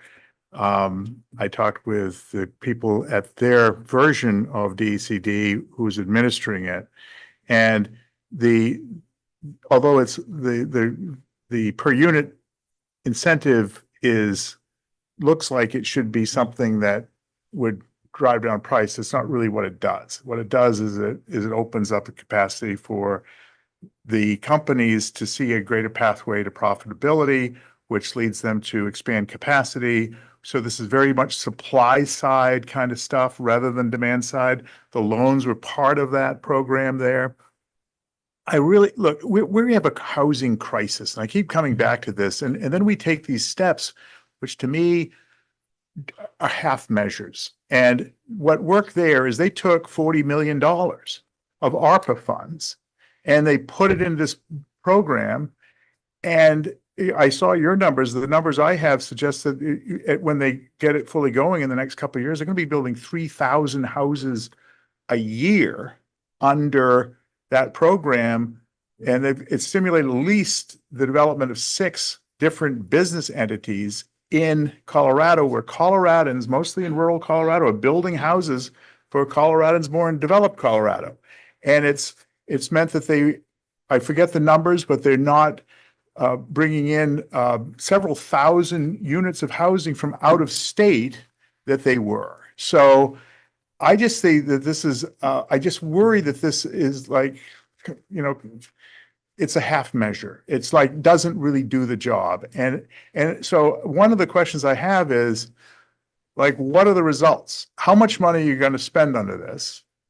And what results do you expect to have? Because we're going to have to appropriate some money to this. And to answer some question that's floating around here is that, you'll use this money until you run out of it. So we don't know what that number is. And I ask, in 1912, the proposal is co-sponsored by members of this committee, is a $30 million bond. And we can talk about where the money comes from. But that's $30 million reflective of the Colorado experience at 40. And that piece of the bond is 30 million. And so what do you expect to make this work the way you expect it to work, this per unit? How much money is needed? And what number of houses do you envision are going to be built over what period of time? Okay, so thank you. There's a lot there. No, I appreciate that. Thank you, Sam. So just to that specific question, I would say, one, the way this is set up, it would be a pretty linear relationship. You know, if the legislature through its process decides to appropriate more or less money, the number of housing units would be more or less associated with this program. I think it can be pretty direct in that way. So because of that, what I don't necessarily, I don't think either my position is, I don't think I'm in the position to say, you know, this is how much money the legislature should spend on something. But if I could just say, I will, in my opinion, you wouldn't want to shortchange something like this. I do think there's an amount below which it wouldn't be worthwhile if it's only enough to cover, say, 500 units over the life of the whole program over many years. So, you know, just 500 times 4,000 on average for the incentive. 20 million. You know, it would be something like that, I think would, you know, maybe not quite reach the need. But I don't think 500 times 4,000 is 20 million. Sorry, but we could maybe come back to the exact numbers, but yeah, I do think the point being that I would say, you know, looking to do at least in the single digit thousands of units over a period of, let's say, 5 years, I think would be more in the realm of sending a clear signal that this is something the state is putting its priority into, and enough to drive some. So it is 2 million, but I guess it's not just linear though. I think what you said subsequently is correct. This in manufacturing, I've been in the manufactured housing business. I've worked for one of the builders there years ago, about 6 years of experience doing this. And it's like manufacturing is like a step business, right? Yes. You know, you need a certain amount. And the point of the program is to encourage more supply and for people to get into the supply business. So, you know, look, KBS is the only thing in Maine right now. I guess Knickerbocker's got a group going and some of the others are thinking about it. But, you know, I really, we need to like get people juiced up, like they can be part of the solution here. I agree totally that there are other pieces to this on the demand side that are needing help. And there are people who are working on that, particularly on the developer side, who are using a lot of innovation about how to do that. But, you know, the folks over at KBS told me that they'd open up the Kaiser plant when they, and they would like to kind of build like the more Toyota there and the Lexus at the KBS plant and more of a standardized form house, which is also useful. So I just think that I'm not sure that there's been a lot of thought based on your response candidly about like, what are the outcomes here and what are we driving toward? Because if we're going to put millions of dollars into this program, then we ought to be pretty steely-eyed about what we expect out of it in terms of results. And one of the results that I really wanted, which is why I put in 1912, is to re-stimulate this whole business and like catapult it. And just giving out dribs and drabs, I don't really think is going to do that piece of it. Maybe it'll have some benefit, but I think we're missing an opportunity. Do you mind if I? Please, that was a question. Okay. Yeah, just to be clear, I don't want to come across as disagreeing in any way with your points here. The only, to what you were saying earlier, though, the only thing I do want to add is comparing what Maine has to offer for relevant programs for a business that is interested in expanding its capacity or starting new capacity for manufacturing, industrialized construction manufacturing in Maine. We do have a portfolio of programs that would be very useful for them, and a different portfolio of existing programs from what Colorado had before their system. So of course, you know, more is more. That it would always be more valuable, but the Dirigo Business Incentives Program could be very helpful for someone looking to expand a factory of this type, whether new or expanding an existing thing. You know, FAME has programs, SBA has programs, or, you know, I don't want to go through the list. So that's just to say it is a slightly, you know, Colorado also has, you know, business expansion programs, not quite shaped in the same way as Dirigo, for example. So I don't want it to come across as this would be the only thing on offer.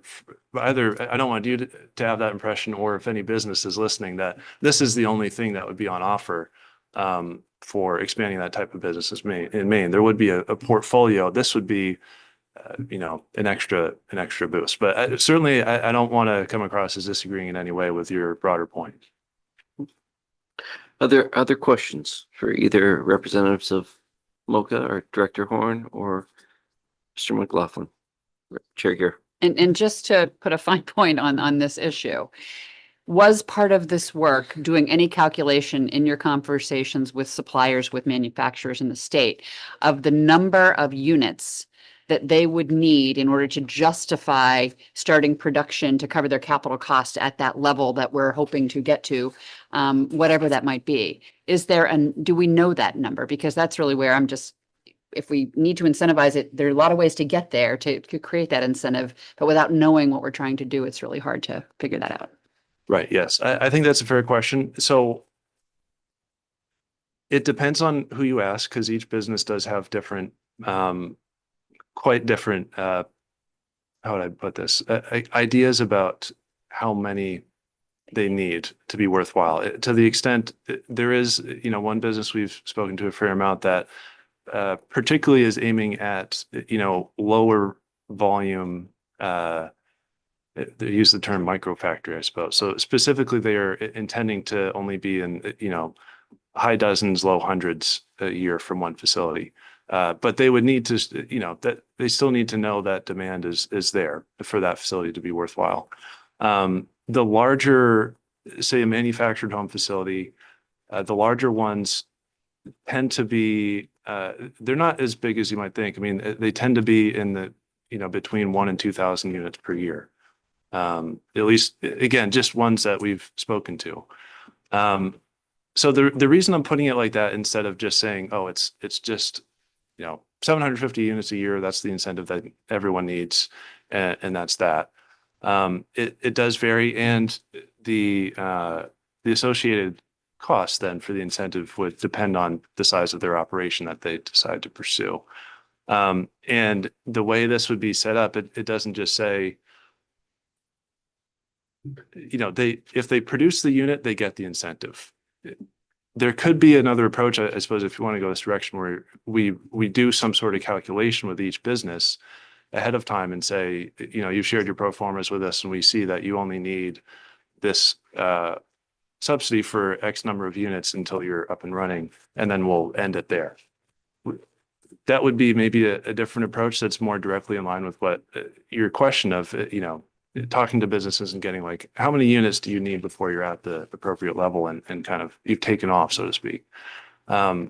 That would certainly be a more intensive process, I guess I would say, for applications and review and carrying out the incentive. Then as designed, it is more straightforward. Just you produce the unit, it's eligible, you get the incentive until we're out of money. And I think this is where I have to just confess, I'm really struggling with what we're trying to accomplish, because Colorado, I just looked up, they have 6 million people. Right. They have several major cities. They've got a population that generates demand on an ongoing basis for things, and they have a lot of options. So they might be stick building, they might be, there's a whole bunch of, they're just on a different scale in terms of who they are as a state. We have folks who are in this business who ostensibly would like to generate more volume, but also have a business that's established, and they're, I think, profitable, earning money in a way that they like with the number of units that they're doing. I don't have a sense of, but for, if we had this program, we'd be doing a lot more. I have people like, they're just kind of tiny homes. They've got, we've toured a lot of the different places. And I'm just not sure, because when I think about the folks you guys visited in Pennsylvania, what we see Japan doing, what we hear about happening from coming over potentially from Europe, like a totally different scale, standardized designs, standardized construction methods, automation, like a full manufacturing thought out thing.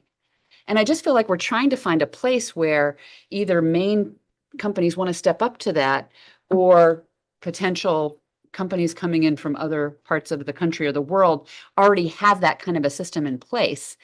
I personally want to support Maine businesses, but I can't get a good sense from this, what's going on, of what we really need, because we have one semi-big player, big in Maine terms, doing 1 to 2,000 units a year. I don't think it's a mystery who that might be. And then you have a lot of really small innovative players who have it an angle. They do, straw bale construction, or they're doing walls a certain way, or, there's all kinds of, but they're small, and they're intentionally small. And I think they would like to grow, but it's really not clear to me how they would like to grow and to what level. So I'm not sure what we're trying to incent at this point. And that's what I'm really struggling with. And I'm looking to the folks who participated on the working group to see if there was another insight. I get back to Sarah Sturdivant's research saying, you would need to, if we could guarantee demand for a certain number of units through the housing opportunity, the home ownership program through Maine Housing, something that would connect it to something where there is an actual demand connection. But I just, how much demand is out there? We don't know, because people, back to the MOCA portion of this, people don't necessarily know it's an option. They don't think about it as an option. So I had to say that all out loud and just give you guys a chance to respond, because I'm just not, I can't tell how I should be thinking about this bill. Sure, there are probably many directions to respond to that, but I suppose one broader point I do want to make, and I think this was made in the working group report, is that an incentive program like this is certainly best taken as a view with a full package of changes in the way that Maine approaches industrialized construction. And what I mean by that is regulatory changes to make that more possible, as well as things like promoting certifications, but also just general understanding among the building industry of how to use these programs, these methods of construction. Because like what you're just saying, every business we spoke to just about wants to expand what they're offering in terms of industrialized construction. There are multiple things that are, in their view, in our view, holding back that potential expansion. One is the regulatory side of it. One is just awareness of the product. One is the startup cost to get to the level required, again, to reach that efficiency. So I say that not because it's a full answer to what you're bringing up here, but just in terms of how to think about this one program, I would agree in total isolation, it's less impactful than considering the full package of changes that the working group recommended across the board. Because again, back to that same point, the idea is you need to really expand the industry as a whole to get the benefits, right, to get the price down. So anyways, I think that's only a partial response to what you're saying, but If I could have a follow-up to that, because I do think that is where, if you look at the full 1912 package, that's informed by Colorado's experience, as I understand it, the incentive to the manufacturer per unit, again, the effect of that is just to reduce their cost of goods sold, or what it's costing them to produce that product, which ideally would also then enable them to extend that cost savings to their customers and have a more competitive offering. The other things, the regulatory changes we're dealing with in other bills, but so knowing that that's happening, but I guess the idea of a bigger loan program that would, do something else doesn't necessarily match what we have. I think that's my concern about it. Does it match the state of the industry in Maine? And in any way that's better, to your point, this is my question, sorry. Okay. In any way that's better than the existing programs that we have to support them theoretically if they want to add capacity and do more. Sorry, is your question, would a loan program similar to Colorado's be a better? No, I'm saying Oh. just what's in the bill. If we just take the idea of there's some sort of grant per unit produced to the manufacturer, higher if it's affordable and energy efficient, that's great. Is that better or different than what they would be able to access through Dirigo and all of the other programs that we already have? Does that give them something we don't already offer to them? Yes, that would be different. Something like this is fairly unique in that it's specifically an incentive for making and installing in Maine a specific type of product. We don't have DEC doesn't have other programs like that. There generally aren't business facing programs like that in this particular sense, that we're really trying to increase the manufacturing and installation both of this type of housing. So that would be an offer that would be different for those businesses. I hope that's clear. Okay. Yes, go ahead. Yeah, thanks. The people I talked with in Colorado, the people administering the program, similar to your job, Phoenix, Colorado, were very clear. When I talked with them last year, I think it was last year, they said that the per unit subsidy piece of it was not flowing through to the customer. So it wasn't really something that they had seen yet reducing the price of the house, but it was being captured by the builders as a means of making their business work better and pencil out better. Because a lot of these are early stage companies. So it was a piece of that. And I just wanted to share that. It's great. Thank you very much. Appreciate your time. Thank you. What is the will of the committee?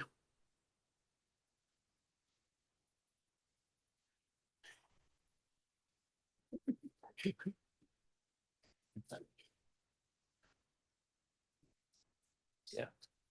So, we have received approval for, from the presiding officers for, a meeting next week on Tuesday, Thursday. I want to give committee members, that understanding, because I think it might be relevant to the next motion that Senator Bennett wishes to make. Thank you. I know that tabling motions are not debatable, as we've been instructed in the Senate for repeatedly over the last few days, but I really do think this needs a little bit more of a plan around the idea, and it seems to me a little idea-ish now rather than planful. And I think I personally would like to engage on this a little bit more, and so I would ask the committee to consider tabling the bill. Second. I will suspend the rules that allow you to Thank talk you. I move to first. table. Second. Is there, all those in favor of tabling? So, okay. We've tabled LD 2230. And we will, begin our work session for LD 2231.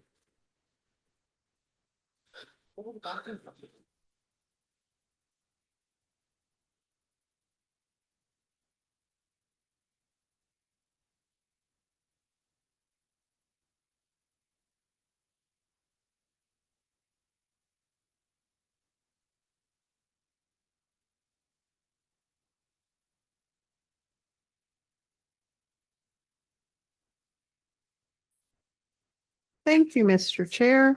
This is LD 2231, an act to support owners of manufactured housing and mobile homes and tiny homes, brought to you by Representative Gear. Again, this was a bill that was a committee bill that was reported back to you for public hearing and work session.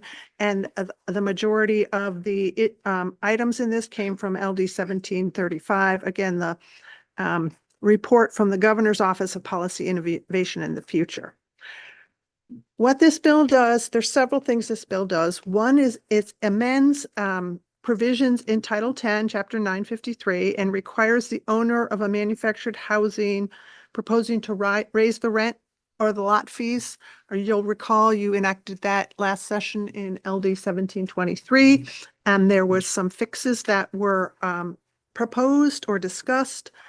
One of those is to require the community owner to notify the homeowners of the change in the consumer price index for the Northeast region during the prior 12 months. And that would become the basis for the right to request mediation.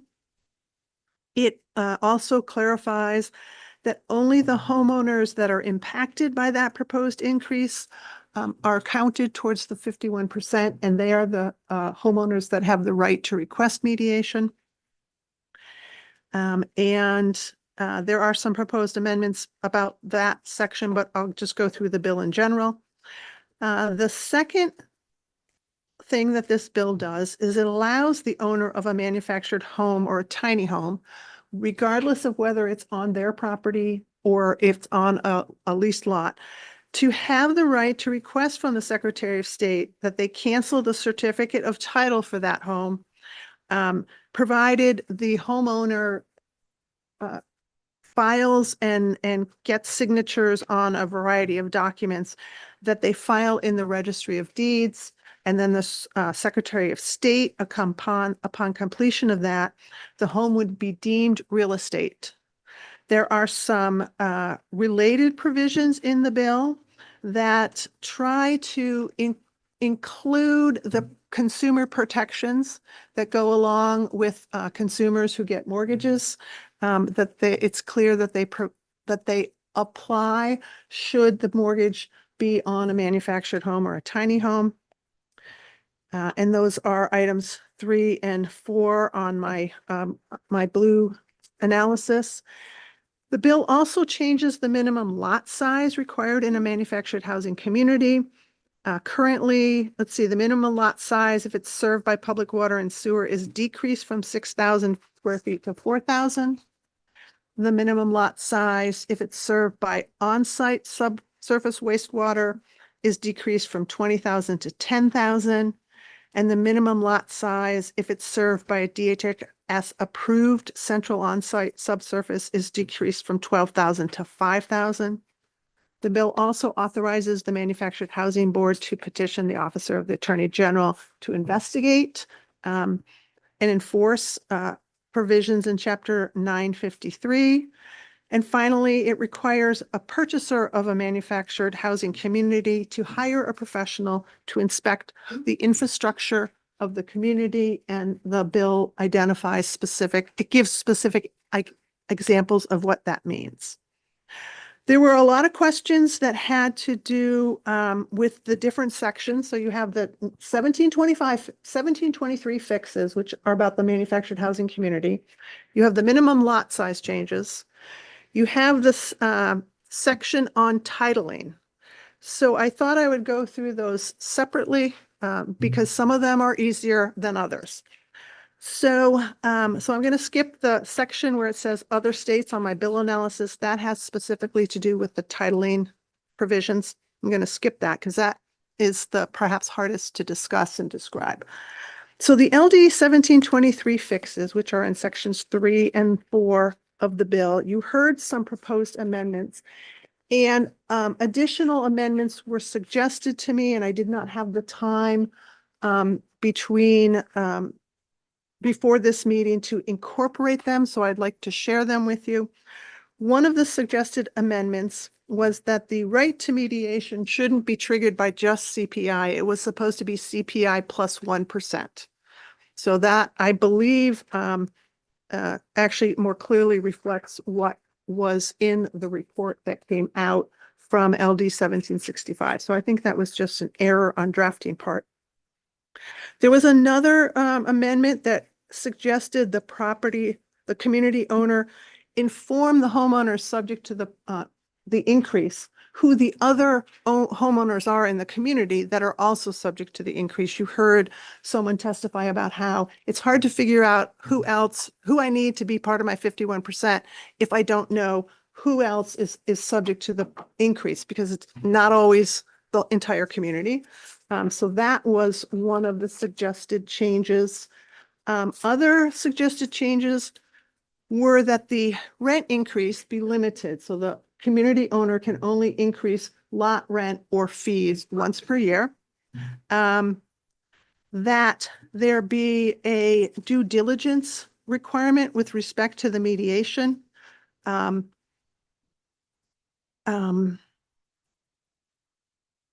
And there may be others, but so those are the main ones for the fixes to 1723.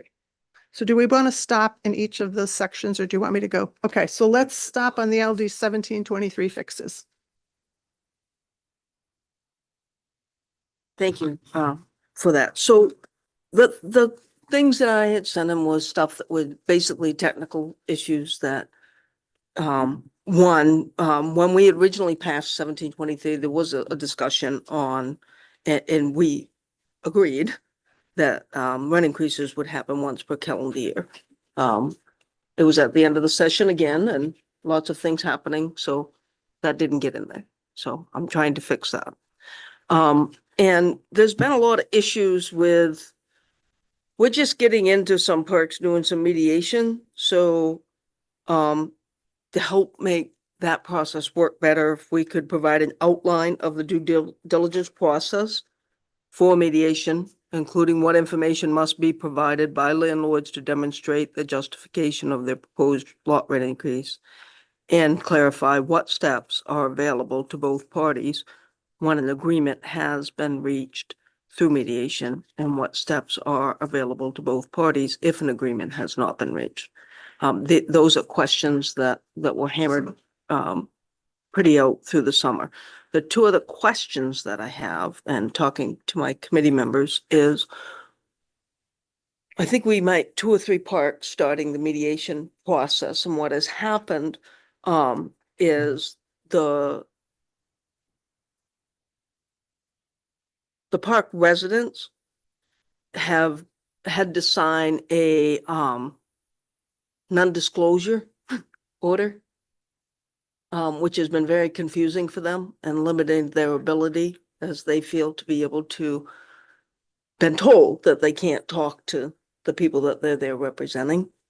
So I would like to make a suggestion, beyond the things that I just stated, that the park owners may not require the residents or the person representing the residents to sign non-disclosure agreements, as a requirement for the mediation process. And I'm just throwing that out there because it's just become known that it's a recent issue that has happened. I did have, I think that Lynn has clarified what 51% means. It means the affected tenants and that, and the notification of those tenants so that they can choose to request mediation. The final question I had is, I don't think it's needed in this section, but no, I think that's it. I think that's it. And would like some thoughts on that, but that's the amendments that I would like in the 1723 section. Okay. To give you a preview on this one, I think we're, as you've alluded to, certainly the questions around titling have some complications have emerged out of that, and my intention is to request a table to see whether those can be worked out. So I don't think we're moving towards a vote if the committee members agree. 3, no, we have some today, because I know of at least other parts need to get worked out. Does anyone have a response for Representative Golick?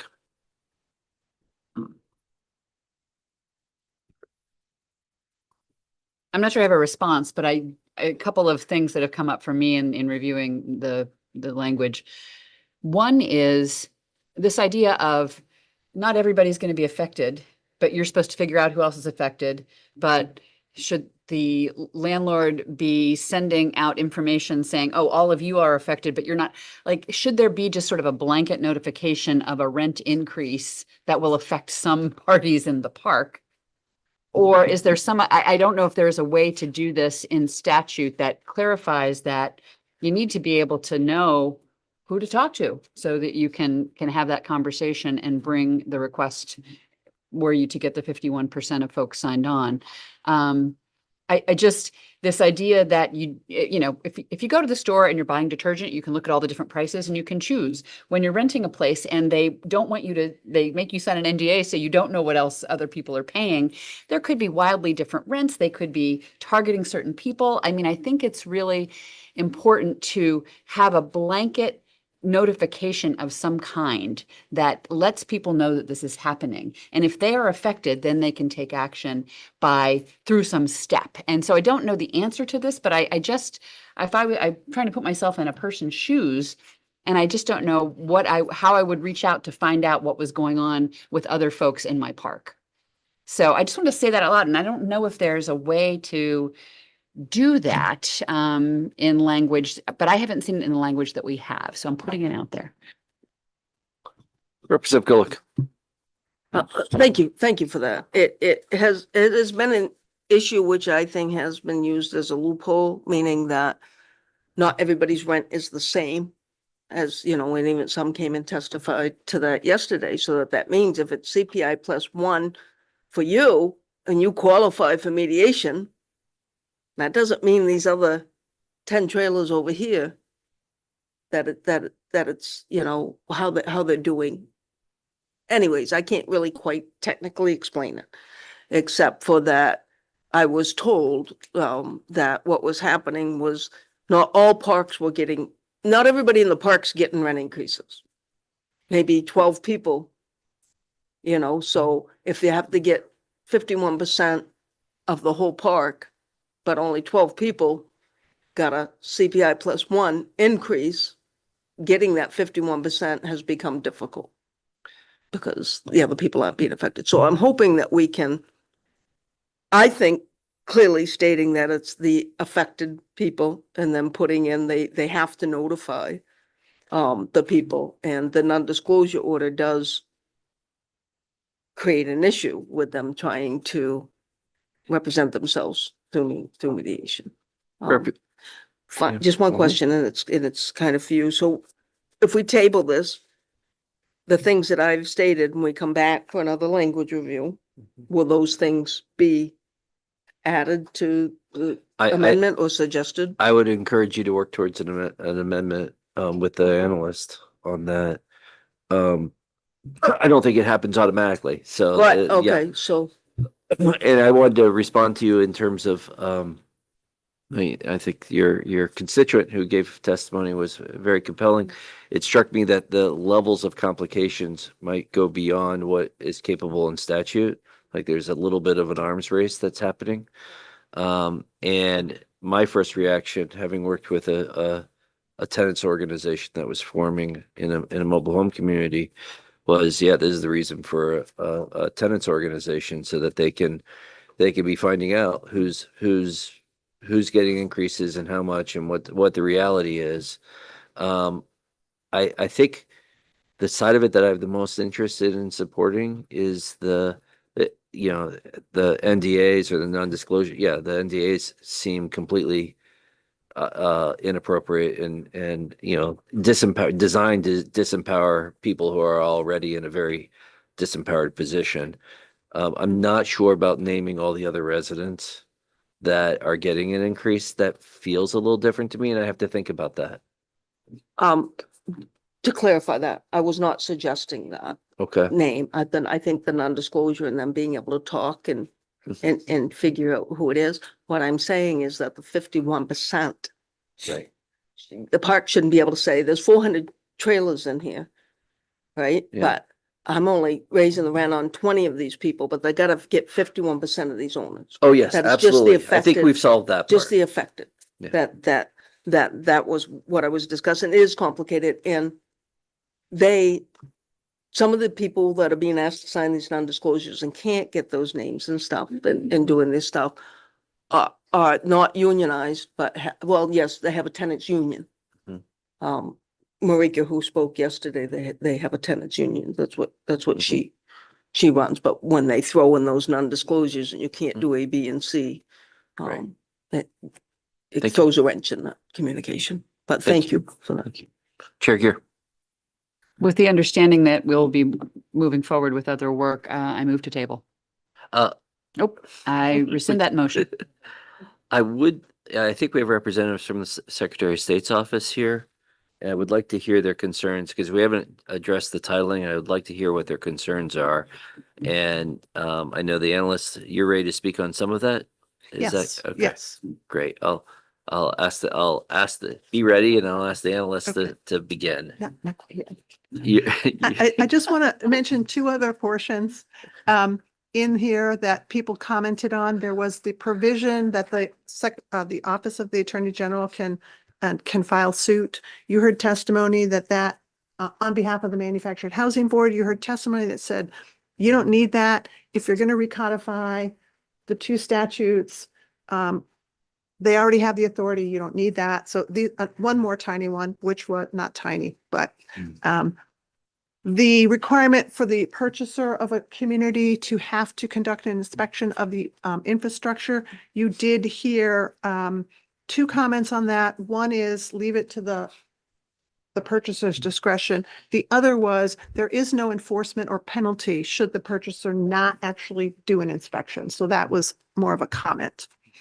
The remaining sections do have to do with titling of manufactured and tiny homes.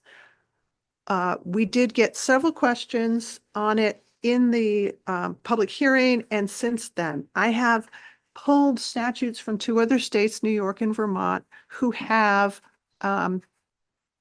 processes that can happen when someone has I'm just going to say a home that has a certificate of title. They're not identical to what is being proposed in this bill. This bill is proposing that a person who wants to do this, totally voluntary, goes to the Secretary of State's office, and after filing a variety of documents in the Registry of Deed, asks the Secretary of State's office to cancel the title, and then moving forward, that home, regardless of whether it's on owned land or on leased land, is deemed to be real estate for purposes of, well, for any purpose. It's already real estate for tax purposes. Manufactured houses already are taxed as real estate, so this wouldn't be for tax purposes. But New York and Vermont do it differently. New York just says it's deemed real estate under certain situations that involve filings.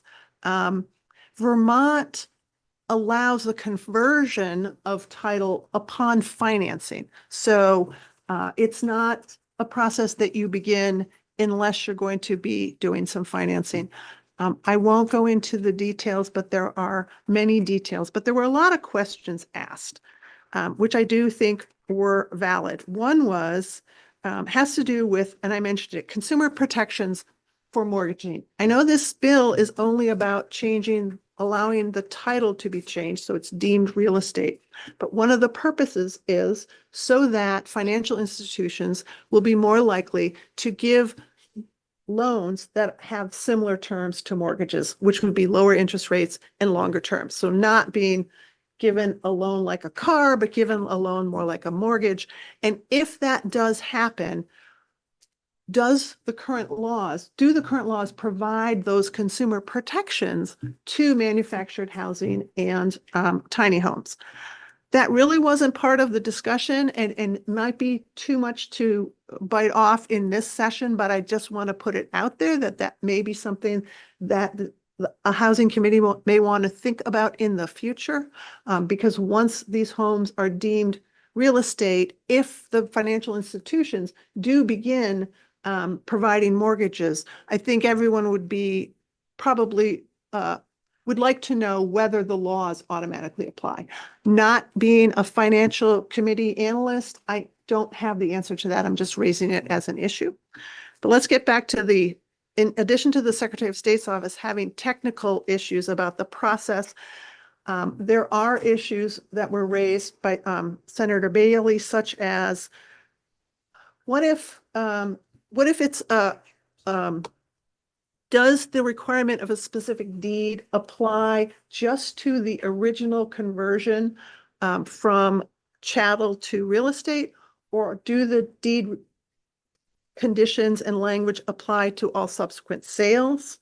So future transitions, can the deeds be amended So for example, there was a mention of if you inherit the property or if there's estate planning. So does the language allow for the deeds to be amended to allow for those unique situations? Should the financial institutions decide whether and to what extent the real property owner's consent is needed? You heard that these deeds require the consent of the owner if it's leased property. I can say that both New York and Vermont and New Hampshire require the consent if it's on leased lands. New York actually requires a recordable lease agreement be part of the package of documents that are filed. I don't know Vermont law quite as well. Questions about what happens if the owner of the home and it's mortgaged, let's say, and they aren't paying their lot rent. Under current law, they can be evicted and they can be forced to move their home off of the property. Is that a problem for the bank? My thought was, is that a problem that you can legislate around? But that was something that was raised. Question was, what happens if it's registered in Kennebec County, and they move the home to Waldo County? Does it need to be re-registered in Waldo County?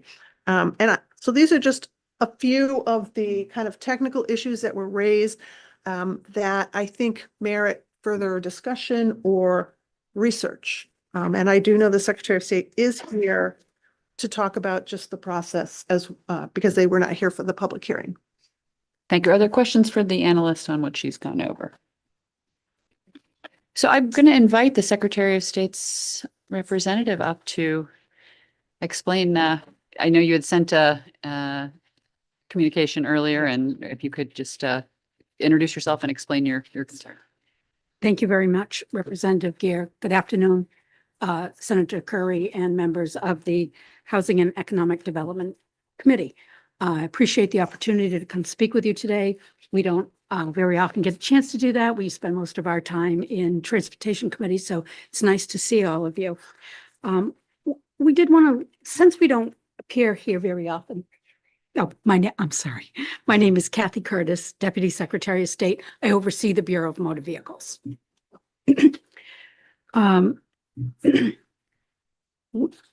Since we don't very often see you folks, we wanted to let you know a little bit about the Bureau of Motor Vehicles.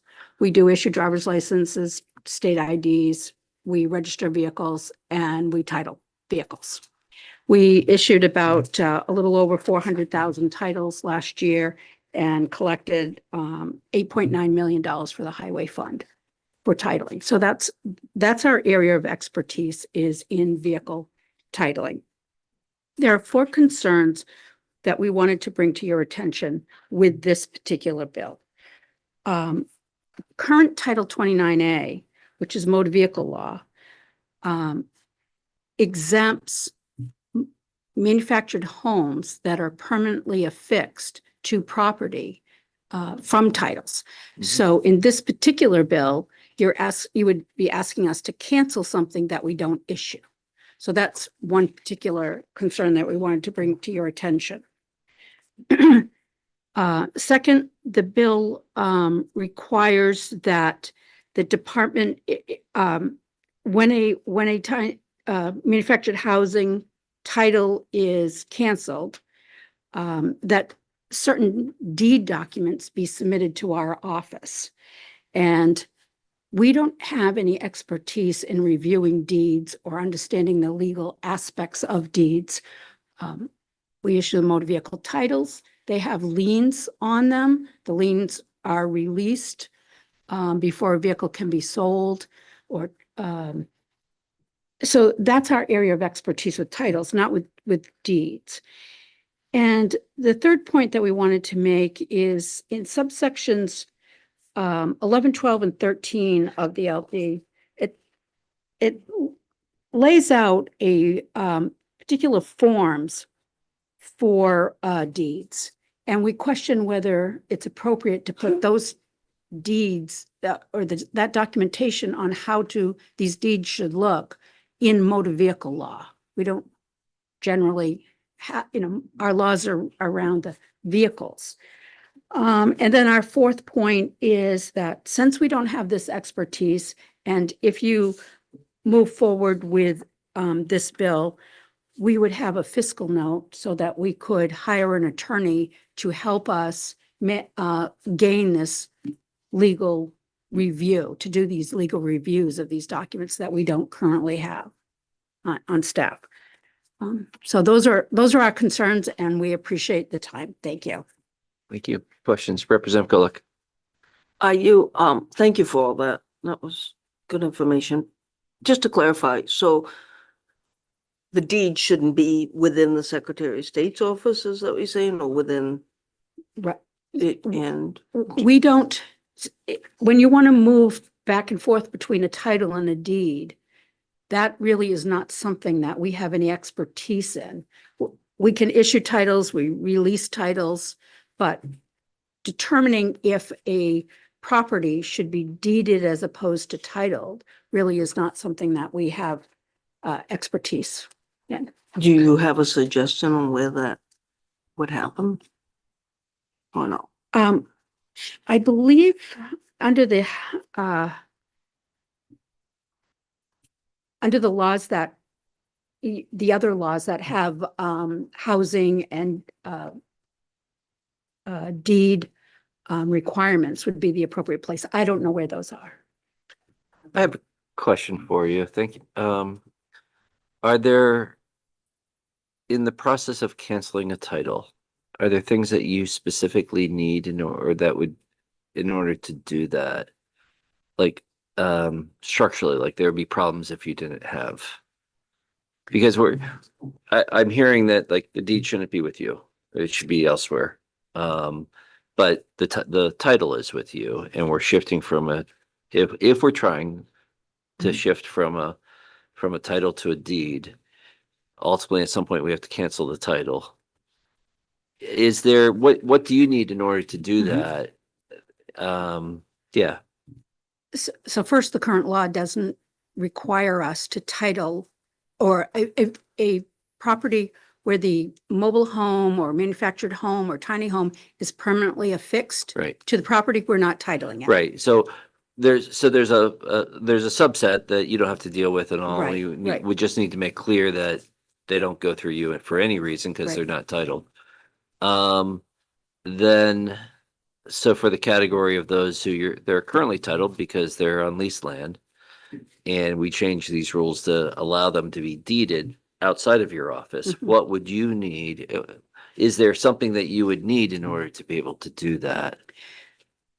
The titles that we process today for, say, a mobile home, most of them have a lien on it. Yeah. So when we would cancel a title, we would require that the lien be released. Okay. So documentation of the release of the lien. Payment it's been paid off. Okay. We have processed very few of those. For the most part, a title is transferred from one person to another. And when the vehicle or the mobile home has been sold, Right. we don't generally cancel a title, but we could cancel a title If the lien is if released. the lien is released. Beyond that, we don't require any other documentation. And that's what we're imagining is that a mobile home owner on leased land, so someone who's in a park, reaches out to Norway Savings Bank was here, or other financial institutions that are creating these products for financing, and they get a mortgage. Or a refinance, pays off the original. And so in that process of getting that new financing at a much better interest rate, they would get the documentation that releases from the prior financial instrument. At that point, you just need that documentation in order to cancel that title, correct? And some, whatever form you need for the owner to request that. So today, if a person has a mobile home titled and they have a lien on it and they refinance it, what happens is the new lien holder notifies us, completes a title application, attaches the old title to it, the releases the first lien, submits the application with the new lien on it, then we would print a new title with the new lien on it. I think I understand that, but in this situation, we're trying to get off the title over to Mhm. the deed. The Mhm. lien would be on the deed Mm. and not within your office, Mhm. correct? See, that's where, that, I don't have any expertise with deeds, So we need, that's we where I'm- need the deed people and the titling people, Yes. to do that. Yes. So you may get, this is not a transfer, this is the Yes. same owner. But they now have a deed with a lien on it. Mhm. And they're just sending to you that, hey, we're free of this lien on this title. Mhm.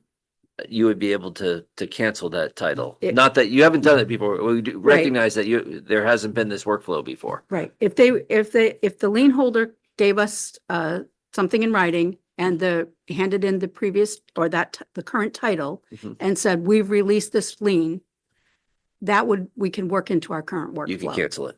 Yes, Okay. it's It's all the reviewing. other stuff around managing the deed Yes. and it's now this deeded thing and the lien on that. Yes, You don't want, you don't have the capacity to deal with that. that is and correct. It would have a really large fiscal note to gain that capacity. It would have an have a appropriately fiscal large note. fiscal note to gain that capacity. Okay, all right, thank you. If I may, Mr. Chair, I mentioned the other states. New York has a process that is both in the motor vehicle title, but also in the real estate title of law. And really the process is based in the real estate title of law. And it says, if you want to make your home real estate, you file these certain documents in the Registry of Deeds. And oh, by the way, you send something to the Bureau of Motor Vehicle so that if there's a title there, they release it. I believe in New York, it may be surrender. So there is something in the motor vehicle statute, but the process begins and it's in the law that deals with real estate. Okay. So there may be a form that you have to receive that says they've done all this. There is a deed. And you get that form from that side of the house, that side of government that manages deeds, registers. I would assume so. Register of Deeds. In New York, the owner registers and submits paperwork to the registry, gets things certified by the registry. Yeah. And then the owner has to then do the next step with the motor vehicle. And then they said, okay, all right. That would be very similar to how I would envision that we could make it work. Okay. Okay, thank you. Oh, sorry, yes, Chair Gear.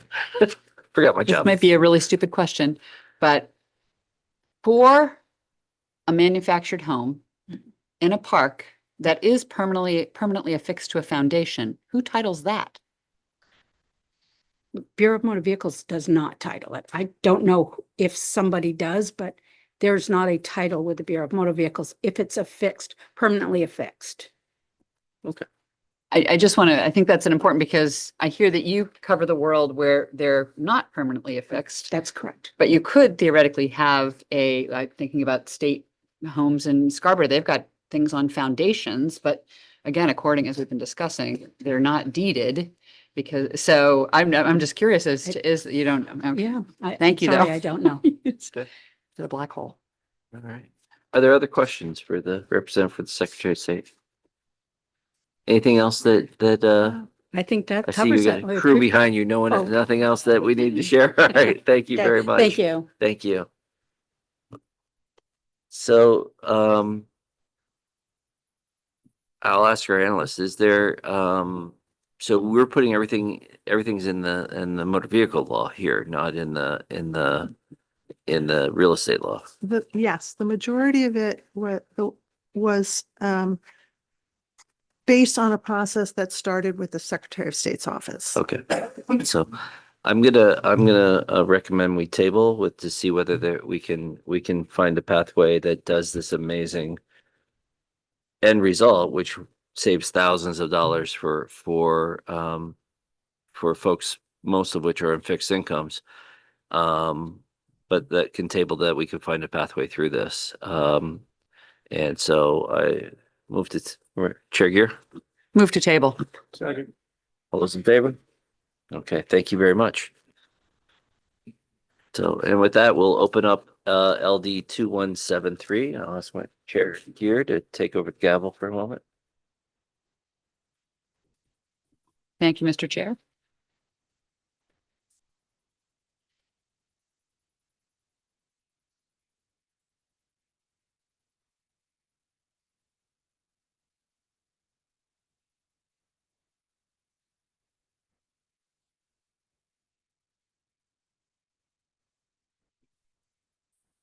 Thank you, Madam Chair. So you're getting a handout with a variety of items.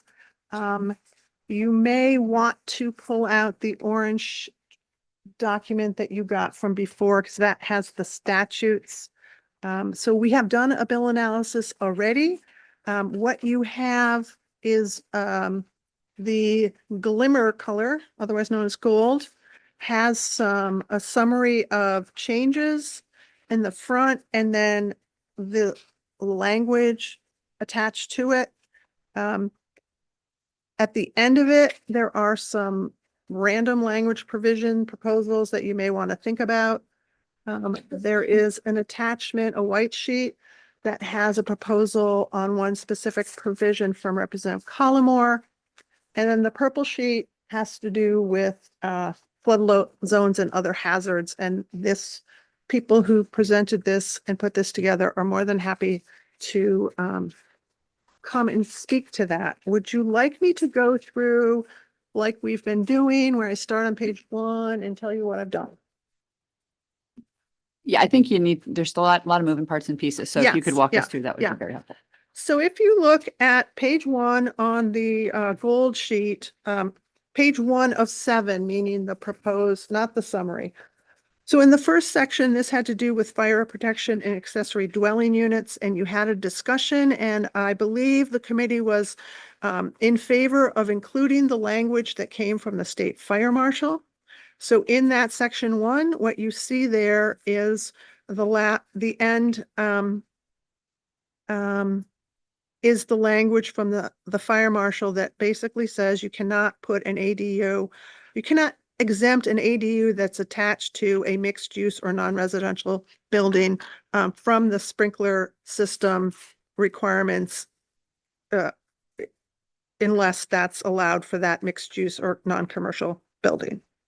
The bottom of page 1, I have added in that definition of public sewer system so that we can get rid of that long phrase, public special district or other comparable sewer system that was used throughout.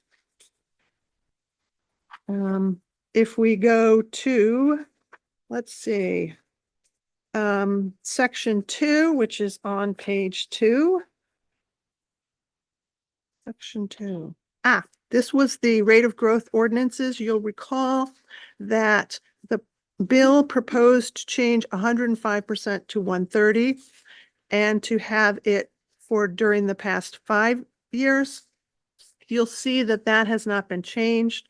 The proposal is to leave this rate of growth section as it was enacted in LD 1829.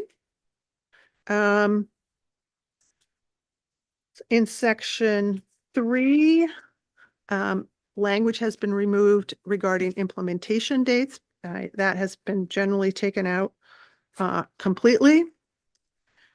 The next section, which is in the middle top half, that is just changing, that's the section X, which is density requirements. That's just taking out the phrase special district or other comparable. So you're down to public sewer system.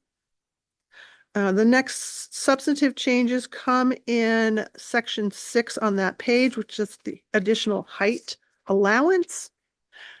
So if you start where the underlined language is, it says, but only up to a total building height of 55 feet. And then it says to be eligible for an additional height allowance, an affordable housing development must be, and this is where the change is, approved by the Office of the State Fire Marshal or a municipality registered under Title 25, Section 2448A. That municipality registered is by the Department of Public Safety. So that says that any additional height allowance must be reviewed by one of those two. And then it must comply with minimum lot size requirements. And I believe, I have to go look at the original bill. I believe the rest is actually from the original bill. But there's been so many versions. Oh, the other change is the actually the last section in that section on additional height requirements. So that used to say this subsection may not be construed to provide additional authority. There was discussion about that. So this proposes to just take that out. At the bottom of page 3, we're changing the phrase to public sewer system. Page 7 doesn't look like, sorry, page 4, section 7 doesn't look like much because it says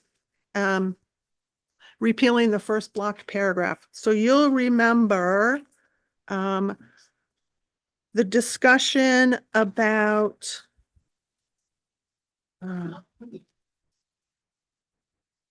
language that was taken out in 3 places, language that was put in 1829 in 3 places that only should have been put in 2. And then how this bill proposed to remove it from all 3 when it really should have only removed it from 1. What this does, and I'm sorry, I've got so many pages here. I thought I had the language that, so this puts it back in, and the language that it puts back in the one place it shouldn't have been, no, got that backwards. Sorry. It takes out the language that was put in 1829. In the one place it shouldn't have been added. And the language that is taken out in the one place is upon receipt of written verification from a local plumbing inspector that a housing structure meets the requirements of this subsection, additional review by the municipality is not required. So last year you wanted to make it so that if there was a plumbing inspection, the municipality couldn't put up more hurdles. We were told we put it in 3 places where we shouldn't. Top of page 7, it says repealing the first blocked paragraph, which is that language I just read to you, out of the one section that it shouldn't have been put in. What you can't tell by Representative the, Collmore. oh, yes. And this is the affordability section, right? Because it just wasn't supposed to be in the affordability section, so that's why we're moving it from this one. Yes. Yes, okay, thank you. Yes. What you don't see here, if you remember the original bill, it took out that language in 3 places that I mentioned, and it proposed to add language that we discussed at length that talked about how a municipality could not set minimum standards for subsurface wastewater disposal systems that weren't in compliance with DHHS. And there was a long discussion about source water and how to redraft it so that a municipality could set standards to protect their source water. This amendment proposes to remove from all places that language that restricts a municipality, that says a municipality can't be more restrictive than the DHHS standards. So we're not trying to thread the needle in with language. This is proposing that just not be added into this bill. I guess I want to take a pause to see if anyone has questions on that one. I'm not seeing, is that mean it's been removed, so we're not seeing it? I'm just not seeing where you're pointing it to. It's removed. That's why you're not seeing it. Okay. What you're seeing here is pretty much what I will be sending to the reviser's office, which is take the original bill, toss it in the bucket. Here is what the new bill will look like. Thank you. Representative Golub. I just want to step back just 1 second, please, so that I'm trying to clarify and understand on section 2A on page 3. You went down and you got A and then you got B. I need to know if B means that it doesn't have to be in a growth area identified. So we're back to the additional height allowance section? Yes. Yep. So yes, the additional height allowance is allowed in a designated growth area or an area served by public water system. Okay. And public sewer. So yes. Thank you. And that's just for the additional height allowance.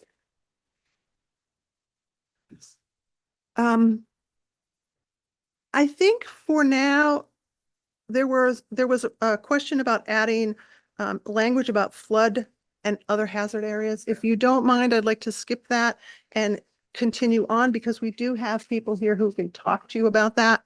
And there is a handout about that.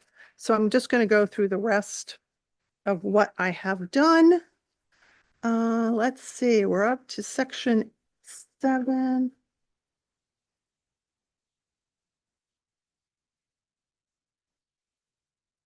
Okay, we are on to section 11, which starts at the bottom of page 4 and goes through onto page 5. And there is the proposal here, and then you're going to want to pull out Representative Collimore's one-page white sheet because they are proposing 2 different changes to this subsection B. So this is talking about you're not in a designated growth area, but there's public water and sewer. What happens there? What this on the gold says is the minimum lot size. So instead of being may not exceed 5,000, it's may not exceed 15,000. And the density requirement may not exceed 5,000 is the current law, may not exceed 15,000. And this is for the first 2 dwelling units contained within a single structure. And then the language that Representative Collimore is proposing. I'm going to let Representative Collimore talk about that. Go ahead, Representative Collins. Thank you. And there is one error on the white sheet for that. The first 5,000 should be 10,000. And then it would be 20,000 for the 2 dwelling units within a single structure. And then, to address the concerns about we'll call it the transition area served by the water system. That's where we add in that 1,000-foot offset. I'm willing to negotiate the 1,000. That's just a starting point for us. And that it has to be located on an existing road maintained by the state or a political subdivision, which really means municipality, city, et cetera, depending on what they are considered by statute. So that's the big difference between this and what was proposed on the yellow sheet, which I did not propose.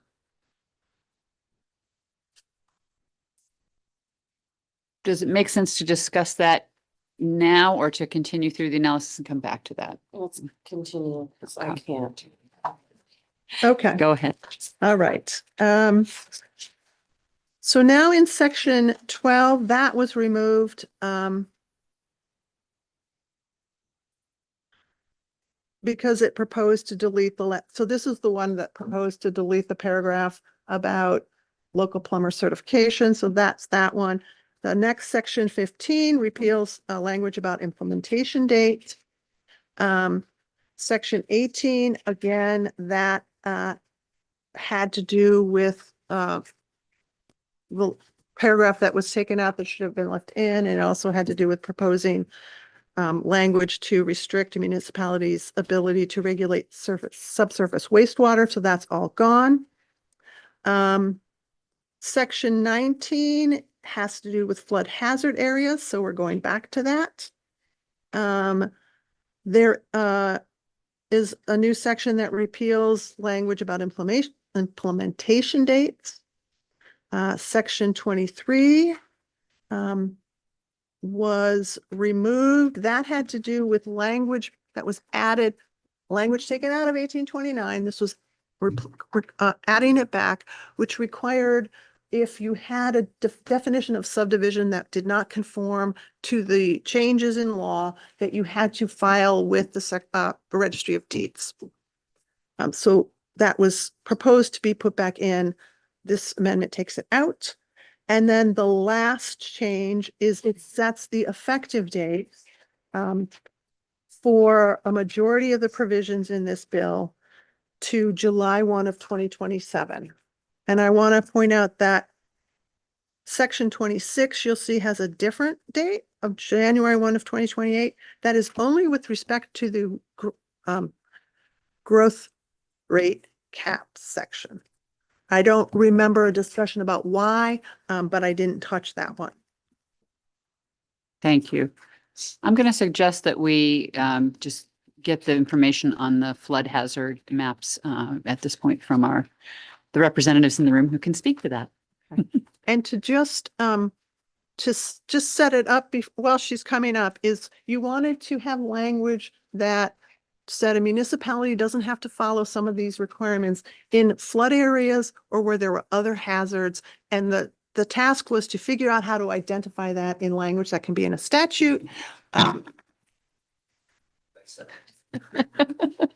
Thank you.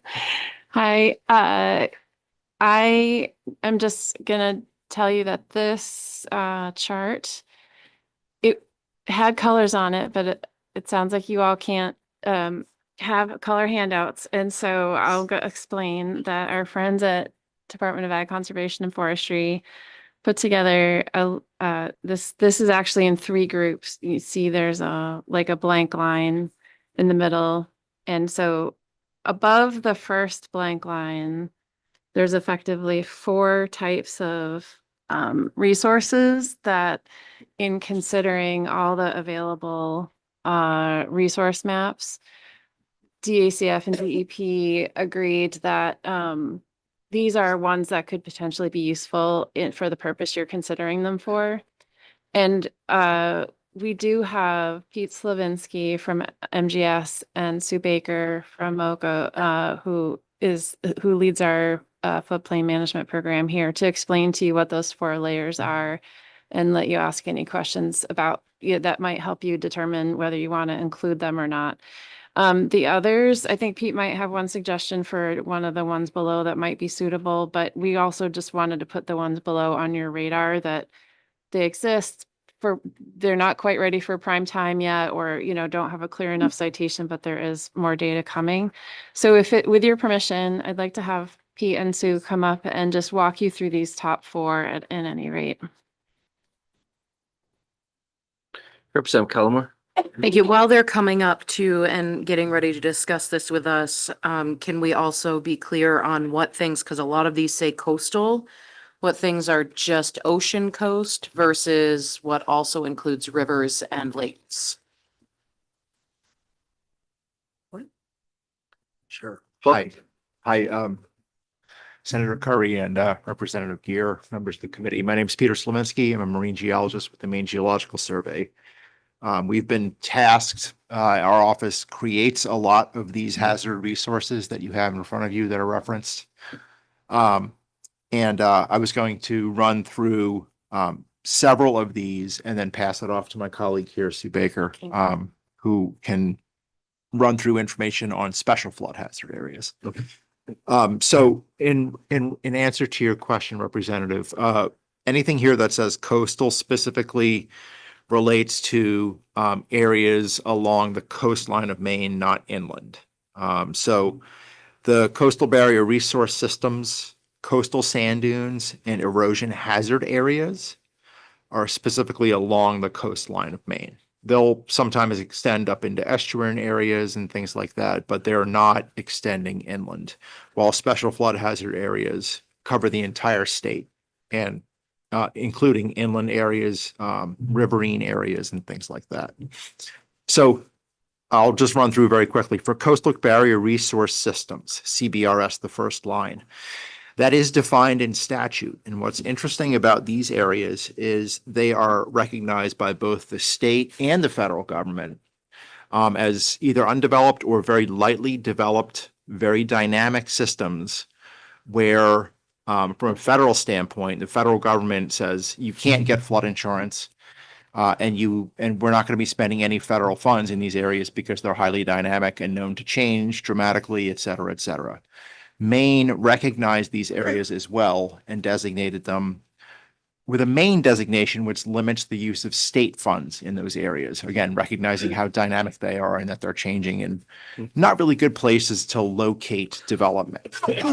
I do have a quick summary. There are 24 different units that include 43 different beach areas.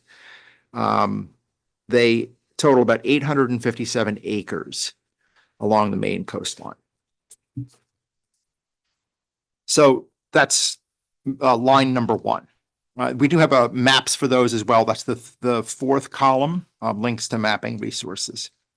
The second thing I'd like to speak with you about are coastal sand dunes. These are also defined in statute, and they are regulated by the State Department of Environmental Protection under Chapter 355 of the Natural Resources Protection Act. Our office, the Maine Geological Survey, maps most of these along the state. They're about, I have that number as well. There are 1,712 currently mapped coastal sand dunes along the Maine coastline. So this is the entire stretch from Kittery all the way up to Perry, and 3,769 acres. And again, these are dominantly along the open coast, but they do extend up into estuarine areas. 1,712 currently. These change all the time because we do the best we can mapping along the state, but we find more all the time, or we remove some if it turns out they're not dune systems. These areas are highly regulated. Yes. Representative Callamore. Thank you. Just a quick question on this one with the coastal sand dunes.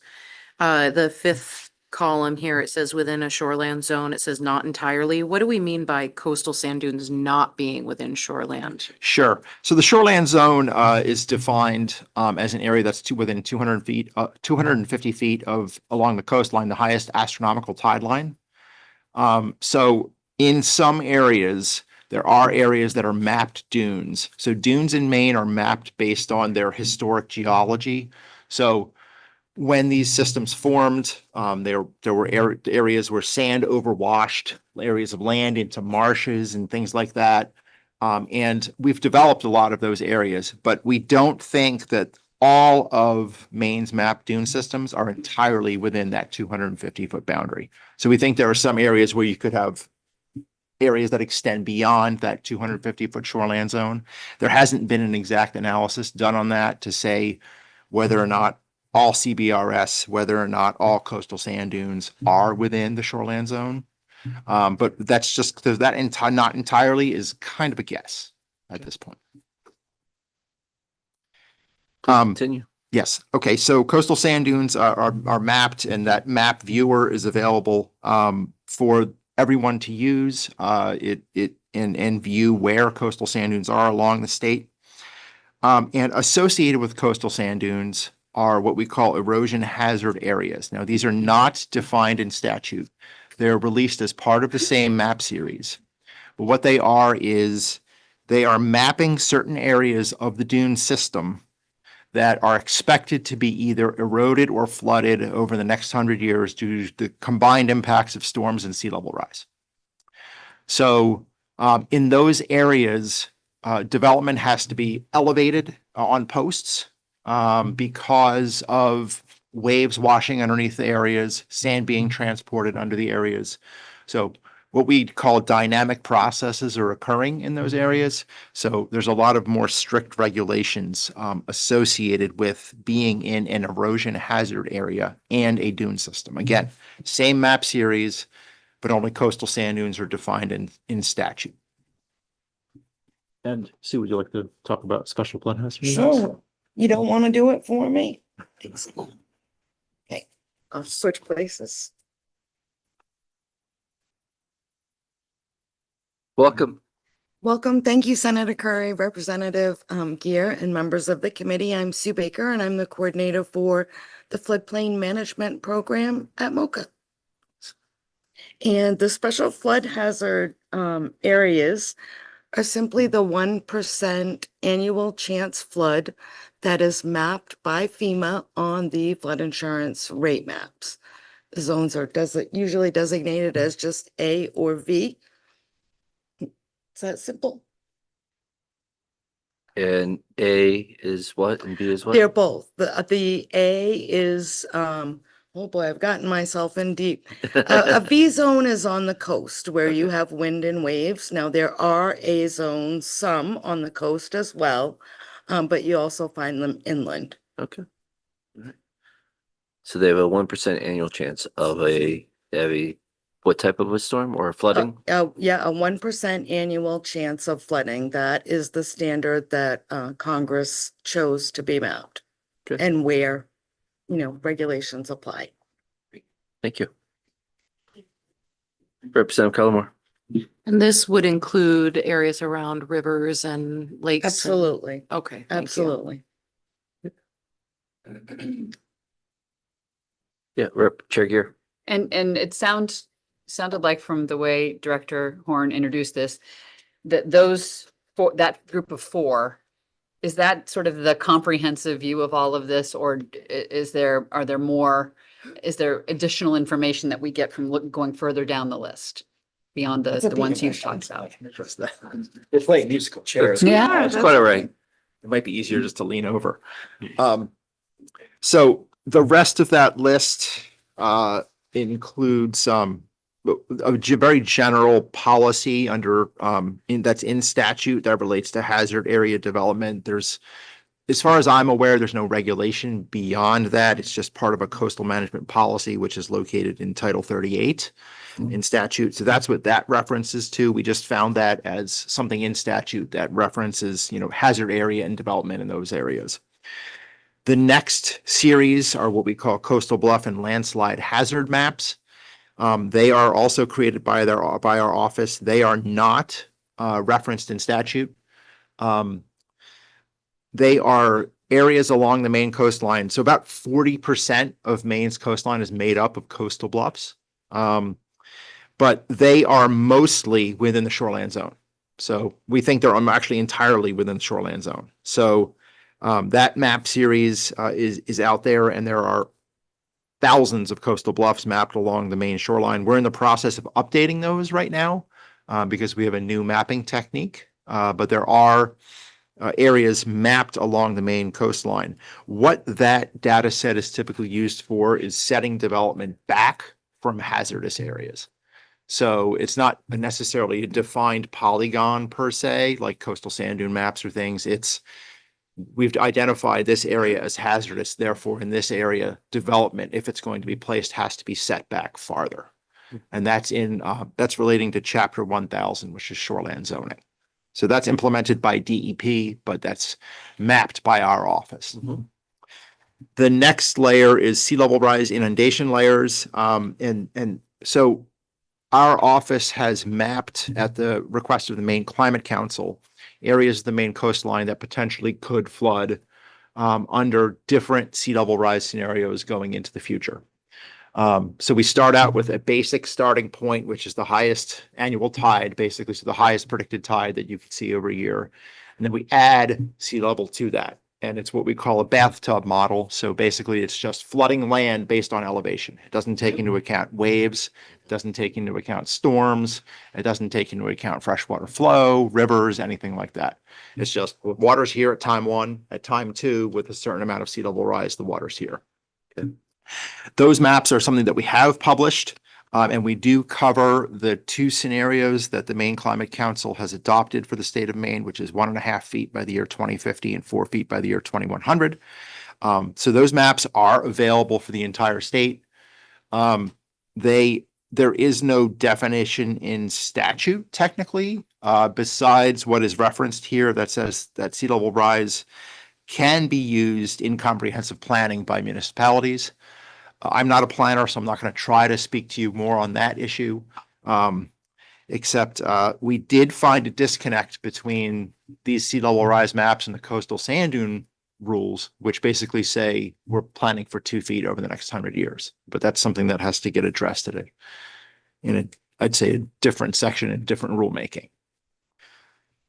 The next one is inland landslides. That is not a map series, so it's not a predictive map series of where we expect inland landslides to be occurring. What that map series is simply the location of where we have identified landslides have occurred. So it's not predictive, it's just mapping what's been out there. So that map series is something that we are in the process of updating, but again, it's not predictive. It's simply where have they occurred. The final row there is what we call the coastal flood risk model. This is a model that is currently in development, being led by the Maine Department of Transportation.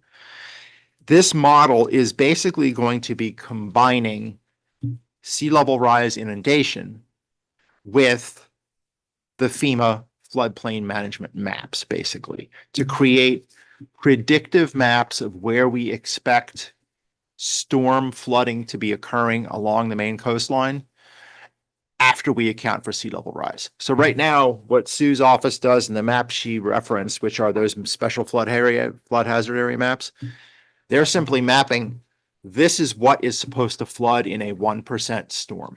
Okay, they're not accounting for any future conditions. The model that we're discussing, the coastal flood risk model at the bottom, is going to be telling us where flooding is going to be occurring in a 1% storm, in a 10% storm, which is that storm that has a 10% chance of occurring in any given year, after we look at several different sea level rise scenarios. So it's going to be combining those two things and creating a very good planning model result for the state and municipalities to be using. This is not ready yet. It probably will be here by next year. Go ahead, Chair. Thank you for this information. It's really, really helpful for thinking this through.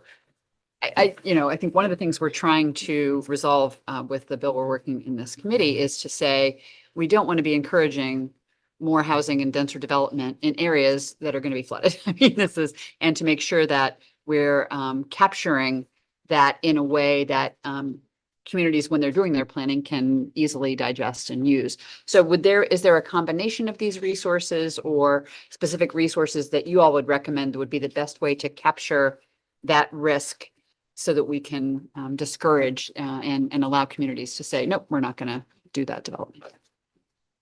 I can start and feel free to jump in. I definitely think the top four, really top three that are listed here, the Coastal Barrier Resource System is kind of a no-brainer.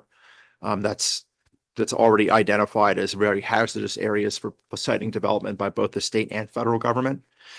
Coastal sand dunes and erosion hazard areas, they're integrally linked. We have very good maps of those. They do, it's probably the most highly regulated location in Maine, probably, is within coastal sand dune systems.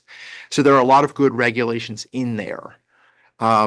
Those are very dynamic systems, but we already have a lot of development in those areas. So the question that really would probably have to land back on the committee is, because they're highly developed, do we still want to have other kinds of development in those areas, even though we understand that there is a chance that it's either going to flood or a chance that it's going to be eroded under either current or potentially future conditions. So that one is one we have very good mapping for. We're comfortable with the locations of those systems, but it's kind of, again, mapping what's there, not really looking into the future. The special flood hazard areas are also, if you ask me as a scientist, a no-brainer to consider for this, because the FEMA flood maps that we have are basically the best product right now that the state has to look at existing flooding on a statewide basis. Again, it's not future looking. It's just under existing storm conditions and is really meant to be used for insurance purposes only, but these maps are, and driving building standards. But these maps are the best product that we have right now at the state level for identifying both coastal and inland areas that are susceptible to existing flood risk. So it's not future flood risk at all, existing flood risk. So those top four are the ones that we really think are things that should be considered. The sea level rise inundation areas which is down in the third from the bottom. Again, that's something that we have mapped. Again, there are some limitations as to the accuracy of that, given that it's simply taking a static water level and adding sea level to it. When we, as we know, if you've ever gone to the coastline in a storm, that's not how flooding works.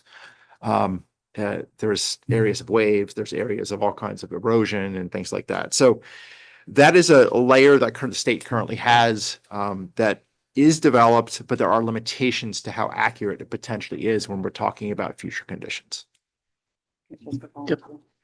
Thank you. I really appreciate that as well. And I'm just going to state the concern that I'm hearing from my community, which is we have areas that are developed to some extent. We have implemented a floodplain management ordinance, but there are areas in that area that are outside of the shoreland zone, but are, affected by flooding. We know that. And so just how do we make sure that we capture that? Is it enough to do what you just described as saying where it's already happened kind of thing? Or is should we be including something that would also reflect the inundation, sea level Future rise inundation, conditions. other things? That's a good question, Representative. I can tell you from experience that some communities are already doing that. The communities of Portland and South Portland have gone and defined what we call coastal flood overlay zones. So what they're doing is taking the data that's available to them, looking at existing flood maps, looking at these sea level rise maps, and trying to combine them on their own before this coastal flood risk model comes out, because they're posing the same question. They're like, we're developing very rapidly, but we also don't want to be putting things in harm's way. Or in things in areas that are going to be harmed in the relatively near future, or have a chance of being harmed in the relatively near future. So there are mechanisms for doing that communities are using.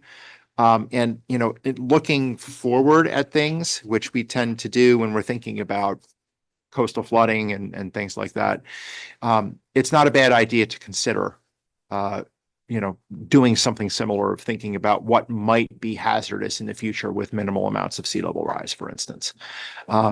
Because these floodplain maps they're static when they're created, and they're meant to represent a static condition. But until we get the results from our coastal flood risk model, we're not going to be really have the data that we need to answer the question of what for sure is going to get flooded. Representative Kellamore. Thank you, Mr. Chair. And I'm familiar with the coastal flood risk model that Maine DOT's been developing. What I can't remember from it is how much it impacts rivers that are attached to the coast. Yeah, And if that's included in that, because I'm thinking like Penobscot. Yeah. And all of that, that's, headed into a highly populated area and all of that. Because I'm kind of envisioning here referencing maybe the special flood hazard areas and the coastal flood risk model. Even though it's not developed, it's going to be developed, and it's the best thing that we'll have once it is. Otherwise, we only have, like you said, the static. It's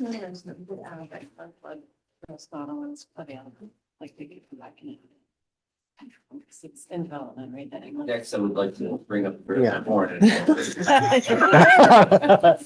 Yeah, certainly. So there is riverine input into the model, and the model will go, for instance, I think it goes up to like the Bangor area, and up to about I think 30 feet in elevation, reference to a certain vertical datum is the limitations of the model. Is it going to go everywhere inland? No, but for the larger river systems, it's going to go relatively far. And it will be a good product. And Director Horn did mention there is an inland flood risk management group that is meeting right now. And I'm not familiar with what the status of the model is for that. But there's an inland flood risk management group which stemmed from the Infrastructure Resilience Commission work that is meeting and looking at, trying to develop better flood risk models that don't just account for existing conditions. So something similar to the coastal flood risk model, but for riverine areas. Thank you very much. Appreciate it. Can I just make a plug? When you're considering what to include as, so these areas are exempt from the requirements in the law. It needs to be specific enough that an individual can understand what you're talking about. So something that's defined in statute. Referencing a map that may be developed by a department or an agency in the future. You get a little bit, that's not the best way to draft it, because it might not happen. So I just want to lay that out there, that the clearer you are, the more likely people will understand what you're telling them that they are allowed to do. Thank you. Really quickly on that, I want to make sure that what we're saying here is that they can be exempt and not that they are required to be exempt, because we want municipalities to choose that. So in however we are being very clear on that, I want that part to be clear as well. Thank you, Representative. I don't know what I said, but what I meant was in certain areas as specified by you all in an amendment, the requirements for the increased density, minimum lot size do not apply. But they could choose to have the density if they wished. Right. It's not mandatory. They can choose to build in these areas. They have the choice. Yes. Welcome. Thanks. Thank you, Mr. Chair. And thanks for joining again, Director Horn. This community did this great thing, and we created MOCA, which is an office that brings together planning and climate resilience and all of this great stuff. So as we're digesting the information of all the great resources that we have, do you have a specific recommendation about how we capture, to Lynn's point, the specificity that we need to have in law, reflecting that some of this is changing in the future, and there are areas that are outside of currently identified shoreline zone and even floodplain that communities are very worried about? Mm-hmm. Well, I think, as Pete said, that's the top of the sheet to the the first group of things is they're really no brainers, and in terms of clarity and being time tested and being useful. I do think that because one of our missions is to improve the data that's available to communities around hazards, we will be bringing forward, and other agencies too, like you heard that DOT is leading on the coastal flood model. We'll be bringing additional data products forward, and you could add those in the future. So those could be, like, if there's a list, they can just be tacked onto the list, and then they'd be available for communities. So I don't think it forecloses things if you don't, like today, specify that when it's available, it'll be included, because I think it'll be, the 133rd will be meeting before this is ready, I believe. And so the 133rd could add it. Pete brings up a really good point about the sea level rise inundation areas. And I think it's just up to your, your comfort level as to whether that's something that you feel like is, there is a statutory definition here. But again, it's sort of not as like hard and fast and time tested as some of the like existing conditions data. If you're willing to let communities project out a bit based on what the anticipated conditions are, it may be a good idea to include it. But it's not quite as like, this is a risk today kind of a, so the top group is, it's a risk today. And then if you're going to bring in the future, that might be one to include. Well, since what we're talking about is microphone. Thank you. Since what we're talking about is exempting from, increasing what communities can make decisions upon, Mm-hmm. then in that area, it would make sense that they would have greater decision making. Yep. That's a choice for you all, I think. Mm-hmm. Representative Cullimore. The concern I have with that, though, is if we allow that and it's not as accurate, are we allowing communities to do the exact opposite of what we are asking them to do for property owner rights? So how do we find the balance of what we know is good, like the special flood hazard area, because FEMA and insurance rates, I mean, a lot is based on that. If we add in you can predict how much that's going to do. Well, if I were a municipality that's mad at this language that we passed last session, I may say, I'm predicting based off this model that my city will be underwater. Portland's a very low-lie city. Yeah. And I don't have to do any growth now. Yeah. I mean, an in-between option would be that you could, have a report back and give the 133rd the option to report out a bill, if we need to come back and tell you what the status of the new models are.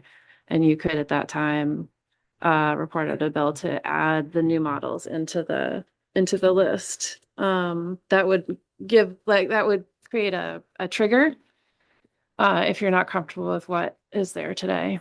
And if you need more information about any of this, like it sounds like particularly the sea level rise and inundation areas, if you'd like to have like a one pager on where those came from and what they mean specifically, can I ask you to do that? For sure, and I can add anything if they have more questions. Okay, we'd be happy to, before Yes, Tuesday, please. get you a one pager on that. Great. Thank you. Thank you for your time. Is committee ready for a tabling motion? Oh, Representative Mellon. Just want to say on Mike, since continues to be a role I've been playing, that looking at the column or one pager, I can be fine with most of this, but B1 and 2 give me more than give me pause. I'm just opposed to those provisions being in there whatsoever. I think it would accept way too much land from what is already an incredibly small density requirement in a not very common occurrence. And when we think about, trying to take advantage of a resource that doesn't exist in most of the state, public water and sewer, why wouldn't we want to take advantage of that in a small way to help further avoid sprawl into septic areas? So I have those two lines may be a barrier to me voting for this bill at the end of the day, but I just want to put that out there for our continued considerations. I'm willing to have discussions on all of it. I'll also just note for the record that the Colorado House of Representatives just passed a bill moving to 2,000 square foot minimum lot size. Obviously, it hasn't passed their Senate yet, but I take note when how other states do bold things on housing. So, is there related to this? Okay. So I want to recognize that we have a State Resilience Office NOAA fellow here. His name's Noah Bazanson, and he's been observing. And I apologize, I didn't say it earlier, but I just wanted you to know that we're also bringing the next generation of scientists and planners and policy folks around. I just wanted to recognize Noah while I had Excellent. you. I apologize that I didn't think of it earlier. Welcome. Thank you. Is there a motion to table? So moved. All those in favor? And I'll check with our clerk, to our analyst, to see, do we have anything or You do have language review, and I'm going to run over and get myself a copy because I don't think I brought mine. how many bills? One? More than one. More than one. Okay. Did I vote no on all of them?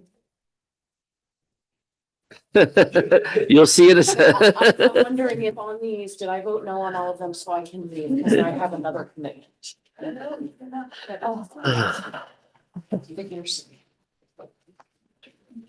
But, so we will turn to page, we will go through LD 916, which is the Middle Income Housing Support Program and Fund. I am bringing this to you in this preliminary stage because there is a phrase used in here that is not used elsewhere.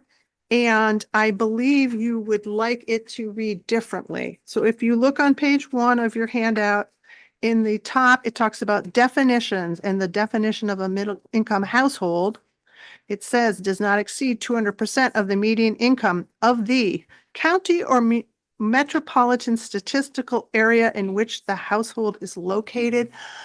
This language came from someone, but I don't know, and I have not been able to determine whom it came from. I have not been able to really define it as it applies to Maine, particularly the metropolitan statistical area. Usually we talk about area median income as defined by the, United States Department of Housing and Urban Development. So I would like to ask the committee, it was a unanimous report, if you all agree that what you meant to have in there was the usual phrase we use in Maine law. Chair Gier? I believe that that is the case, and that's the consistent data that we use to talk about median income. Okay. Thank you, Madam Chair.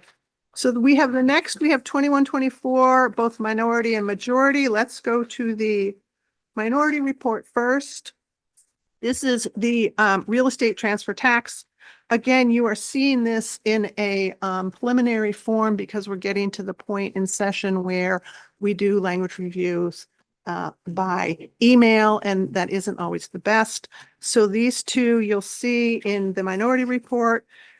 It's 18% in the general fund and then 2% to Maine State Housing. The majority report took 2% from the housing production fund into Maine State Housing. So you will see these again when they're in their final Ross version and when they have a fiscal note. But again, because we're getting to that point in session where we might not be face to face, I'm going to bring you more of these. Great. Thank you. So, yeah, I'm sorry. Please. So on that one, the second page is the minority report. One year. That's correct. Yeah, okay. I thought I heard just the opposite. So thank you. Yes. Any others? Welcome, Ms. Patton. Welcome back. Yes, I'm back. Just one for me today. It's the Life Science Innovation Center. As you'll recall, it was ought to pass as amended, ought to pass as amended. The first report, which is the first 3 pages, has the emergency preamble, and that is the only difference between the 2 reports. And as you'll recall, the language mirrored the executive order. It just established it in statute. Any concerns? That's it. Great. Thank you. Awesome. Thank you. I have one question. Where do we stand with the bill that went through the BOA process? So the one bill that went through the FOA process, With which GD. had to do with the transfer assessment fee. You'll recall that there was an exemption for information submitted to support the net worth below 775 $75 million. million. The Judiciary Committee felt that it was overly broad, and so they requested or suggested that the committee narrow it a bit. I will have for you to look at language that would do that. Basically, the confidentiality would apply to information that's submitted for that specific exemption that the submitter identifies very specifically as, I don't know the exact phrasing, but financial or trade secrets, proprietary information that would put them at a competitive disadvantage. It's common language seen in other sections of statute, but that was their recommendation. We'll see that on Tuesday or We'll Thursday. see that on Tuesday. And just so you know, there is another FOA exemption that I am drafting that appeared, I can't remember, 2097, that will go to the Judiciary Committee again. Oh, that's the one about code enforcement officers and the process of MOCA conducting investigations. Discipline. And that one is similar to other confidentiality language in other portion. So I think it might be a different outcome. Great, thank you. Motion to adjourn? So moved. Have a good evening.